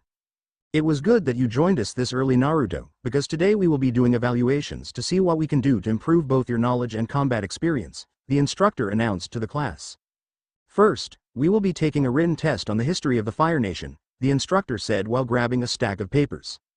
Azula looked next to her and saw that Naruto's head had collided with the desk and raised an eyebrow at his behavior. Really, a written test already? Naruto thought to himself in comical distress. After about an hour and a half of test taking and grading, Naruto had received a stunning score of a 60. I thought you knew this stuff, Naruto said in anger to his partner. Hey, I only know as much about this world as you, at least I got you a 60, who knows what you would have gotten on your own, Kurama fired back. Now we will go to the combat section of this evaluation. Everyone please follow me outside, the instructor announced, walking out the door. As the class got up and followed after the instructor, Ty Lee walked up next to Naruto and began to talk. Hey, Ty Lee said in her normal cheery voice. Naruto looked beside him and saw a girl his age with a ponytail and a big smile. Hey, Naruto said, turning to her with a small smile. She seemed nice. Are these real? Ty Lee said, stroking Naruto's whiskers. As far as I know they are, he said awkwardly as Ty Lee kept going over his whiskers. That's so cool, Ty Lee said back while going off on a rant about Naruto's whiskers and how cute they were, while Naruto just walked next to her, a giant sweat drop forming on his head. Meanwhile, Azula and Mai were walking closely behind them, talking about Naruto in particular. That idiot failed the test. How could someone so stupid gain the favor of my father? Azula said to Mai, seemingly annoyed. I am sure Fire Lord Ozai has his reasons, Azula. It's not like he would do something like that without a purpose, Mai said in her monotone voice. Still, father is letting him live at the palace. He is a peasant orphan with no prestige and he's not even smart enough to pass a test on the history of the Fire Nation. He doesn't deserve such privileges, Azula said angrily. He is peasant? Mai asked, pretty surprised. Only the most royal and rich were allowed in Caldera City. Yes, father has even let him remain at the palace, Azula said, getting even more annoyed. He stays at the palace? Mai asked, showing some more surprise. She wasn't much for emotion, but still that was some news. Yes, and father said he will be trained by our greatest generals, Azula said with some disgust. That was odd. Nobody in the history of the Fire Nation had ever received this special treatment. It is truly odd, Mai thought to herself. Courtyard, no. I am telling you they don't come off, Naruto said, prying Ty Lee's hands from his face. Damn, this girl was too excitable for her own good, but at least she was nice enough to talk to him, unlike the other students who just looked at him from a distance. Now one by one I will call two of you to come spar in front of the class so that we can evaluate your skills. Everything is permitted so long as it is not fatal or permanent. As a safety precaution you will all be required to wear a light set of armor. A.N. The ones used in probending. The instructor called out with his arms behind his back. He moved to the other side of the arena away from where the students were standing. First up, Prince Zuko versus Mai. The instructor called out, sitting down along with the other teachers. Both of them stared at each other for a moment. Both of their eyes held a little bit of anxiousness as they started walking slowly onto the arena. So that is the prince, Naruto thought, observing Zuko as he was walking up to get his armor. This should be interesting, Ty Lee said in a low tone. She watched as both Zuko and Mai put armor. Zuko got into a firebending stance and Mai took out her weapons, which were spread out like a fan. Why is that? Naruto said, asking Ty Lee while he also watched Zuko and Mai prepare. It's because Zu and Mai have a thing for each other, he heard someone say. He turned to his left and saw Azula, who had a small grin on her face as Mai and Zuko got into their fighting stances. Begin! The instructor yelled as Zuko dashed forward at Mai. Mai jumped backward and threw 3 knives at Zuko. Zuko ducked quickly and the knives hit the ground behind him. Zuko jutted out his foot and fire shot out at Mai. She quickly rolled to the left and the fire passed her by doing no damage. Zuko did a sweep kick which sent out a long arc of fire across the ground. Mai effortlessly jumped over it. But Zuko had predicted this and raised a fist, intending to send a fireball at Mai while she was in the air. With no way to dodge, Mai quickly threw a knife at Zuko's shoulder. Zuko leaned back in order to try and dodge the knife and the fireball went careening in another direction. The knife, however, gave him a small cut on his shoulder. Naruto was watching the match impassively but suddenly turned his head to the right to a small giggle. He saw Azula watching as the pair exchanged blows with a hand over her mouth. I bet Mai could have pierced his whole shoulder if she was actually trying, Azula said, seemingly talking to herself. Naruto raised an eyebrow. That girl was weird. Turning back to the fight, Zuko was doing a front flip, let out a small arc fire at Mai. She seemingly spun around the fire in slow motion. Quicker than she could react, Zuko launched a small fireball at Mai and it hit her chest with force. She flew back and rolled along the concrete with a large thud. Yikes, Azula said out loud with a small smirk, as Ty Lee gasped a bit. All of them heard a groan as Mai put her hands on floor.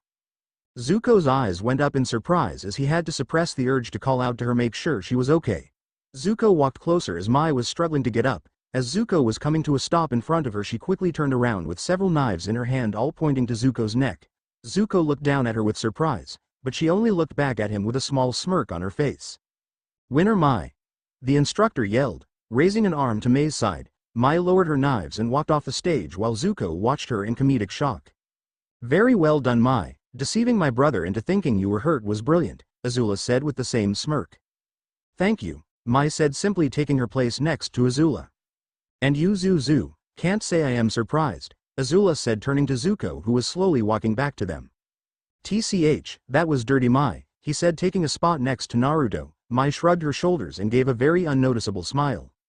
Hey, you did great, though you leave lots of openings. I could teach you some things, Naruto said with a small grin. Zuko looked at him with a curious gaze. Come on, I need someone to hang around the palace. I mean, I don't want to spend all my time with all those old advisors, you know, Naruto said with a smile, as Azula looked on with a frown. Okay, Zuko said, smiling softly. Next match, Princess Azula versus Naruto. The instructor called out. Naruto looked at Azula, who looked at him with a devilish smirk. Ah, so she's the princess, Naruto thought to himself as he watched Azula crack her knuckles. Great, she's crazy too, Naruto thought to himself as he went to put on his armor. As soon as they were both done putting on the armor, they both walked onto the arena face to face. Begin! The instructor yelled as they both immediately sprang into action. Azula came at him fast. She threw both of her fists in rapid succession, launching out multiple fireballs. Naruto dodged them all swiftly and effortlessly. Father thinks that you will be a great general in the future, but I would have to disagree, Azula said, letting a stream of fire out of her fist. Naruto countered by simply moving to the right. You're unintelligent and a peasant from the lower class. I have no idea why father thinks so highly of you, she said, slicing her hand through the air, which let out a small arc of fire. Naruto rolled underneath it and stood up.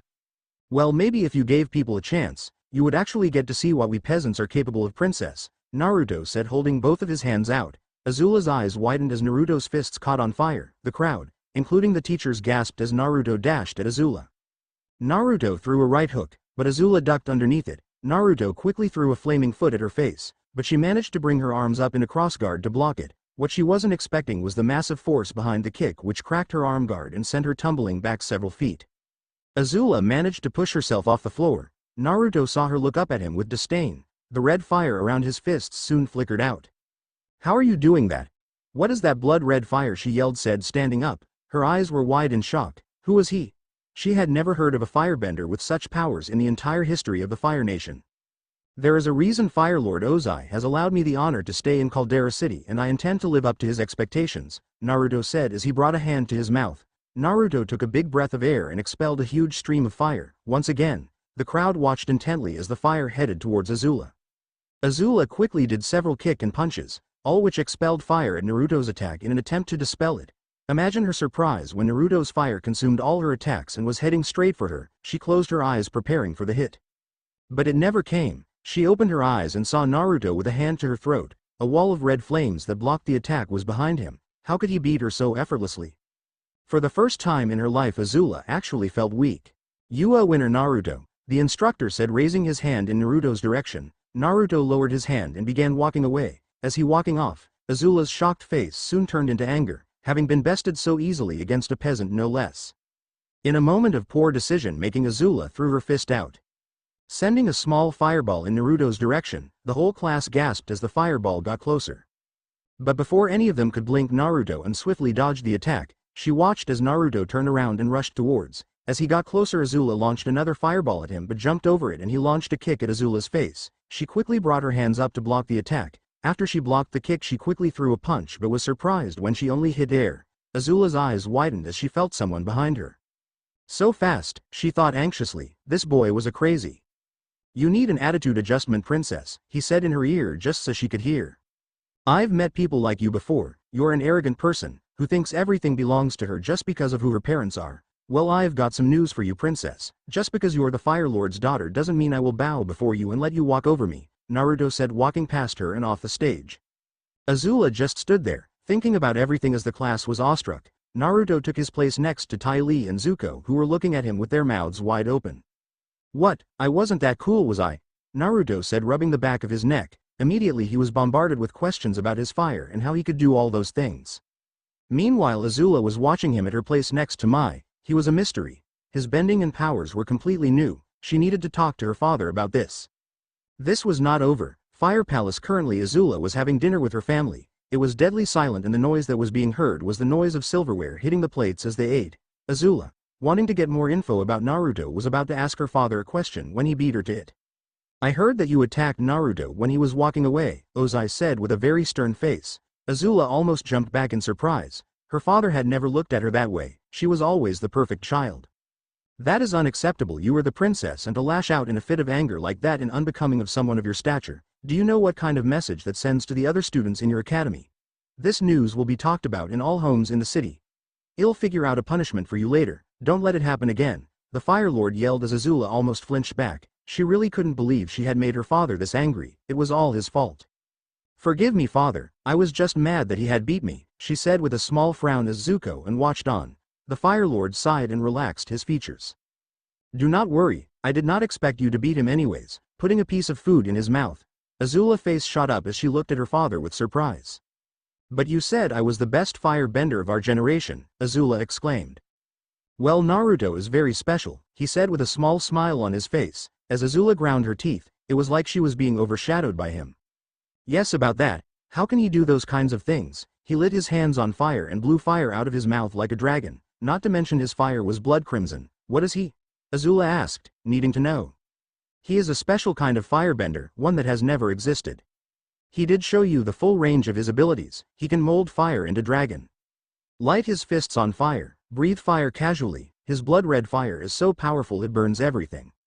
He can do incredible things with his fire that no firebender has ever done, and this is just the beginning. Imagine what he could do after several years of training. He could reach his full potential and dominate the enemy in a way I could never dream of doing," Ozai said, looking up at the ceiling with a slight evil glare and a sinister smirk. Azula and Zuko just stared in shock of their father's speech. Was Naruto really going to be that strong? "But how? Where are these abilities coming from?" Azula questioned, not understanding how something like this could happen. "We think it is some sort of mutation. If everything goes according to plan, then after we win the war, Naruto's DNA can help start a new generation of firebenders," Ozai said, lying. It was sensitive information after all. Everything he had told them up until this point was going to be common knowledge, but giving up the secret that he had a spirit inside him could lead to other people in different nations trying to do the same thing. But I do wonder if his abilities could be passed down even if they come from that fox. Even a little bit of power would be beneficial to us," Ozai thought to himself. "Well, I have finished my food. May I be excused to train?" Azula said, standing up, trying to process everything she had heard. "Of course," Ozai said, raising a fork to his mouth as Azula walked off. "And you?" Ozai said, turning to Zuko with disgust as he prepared to berate his son about his loss to Mai. Naruto's room. It is good that you have befriended the prince, you could use it to your advantage in many ways, Kurama said. It's not about using him to my advantage, Kurama. I am trying to break the cycle, Naruto said. The tailed beast while lying on his bed, he released a yawn. Today sure was hectic. After beating Azula he pretty much became the talk of the town. No doubt he would probably get a lot more popular from here on out. Breaking the cycle, huh? So, you're going to show Zuko how ruling with the other nations is a good thing, and when he becomes Fire Lord he'll make the right decisions, Kurama said, reasoning through Naruto's answer. That's the plan. Too bad little Miss Crazy Princess doesn't seem to want anything to do with me. It would have been better if both of them could see how wrong they are, Naruto thought to himself, staring out the window, looking at the beautiful sunset. Well, things were going nice. So friends, I end the story here. If you enjoyed the story, please leave a like and subscribe.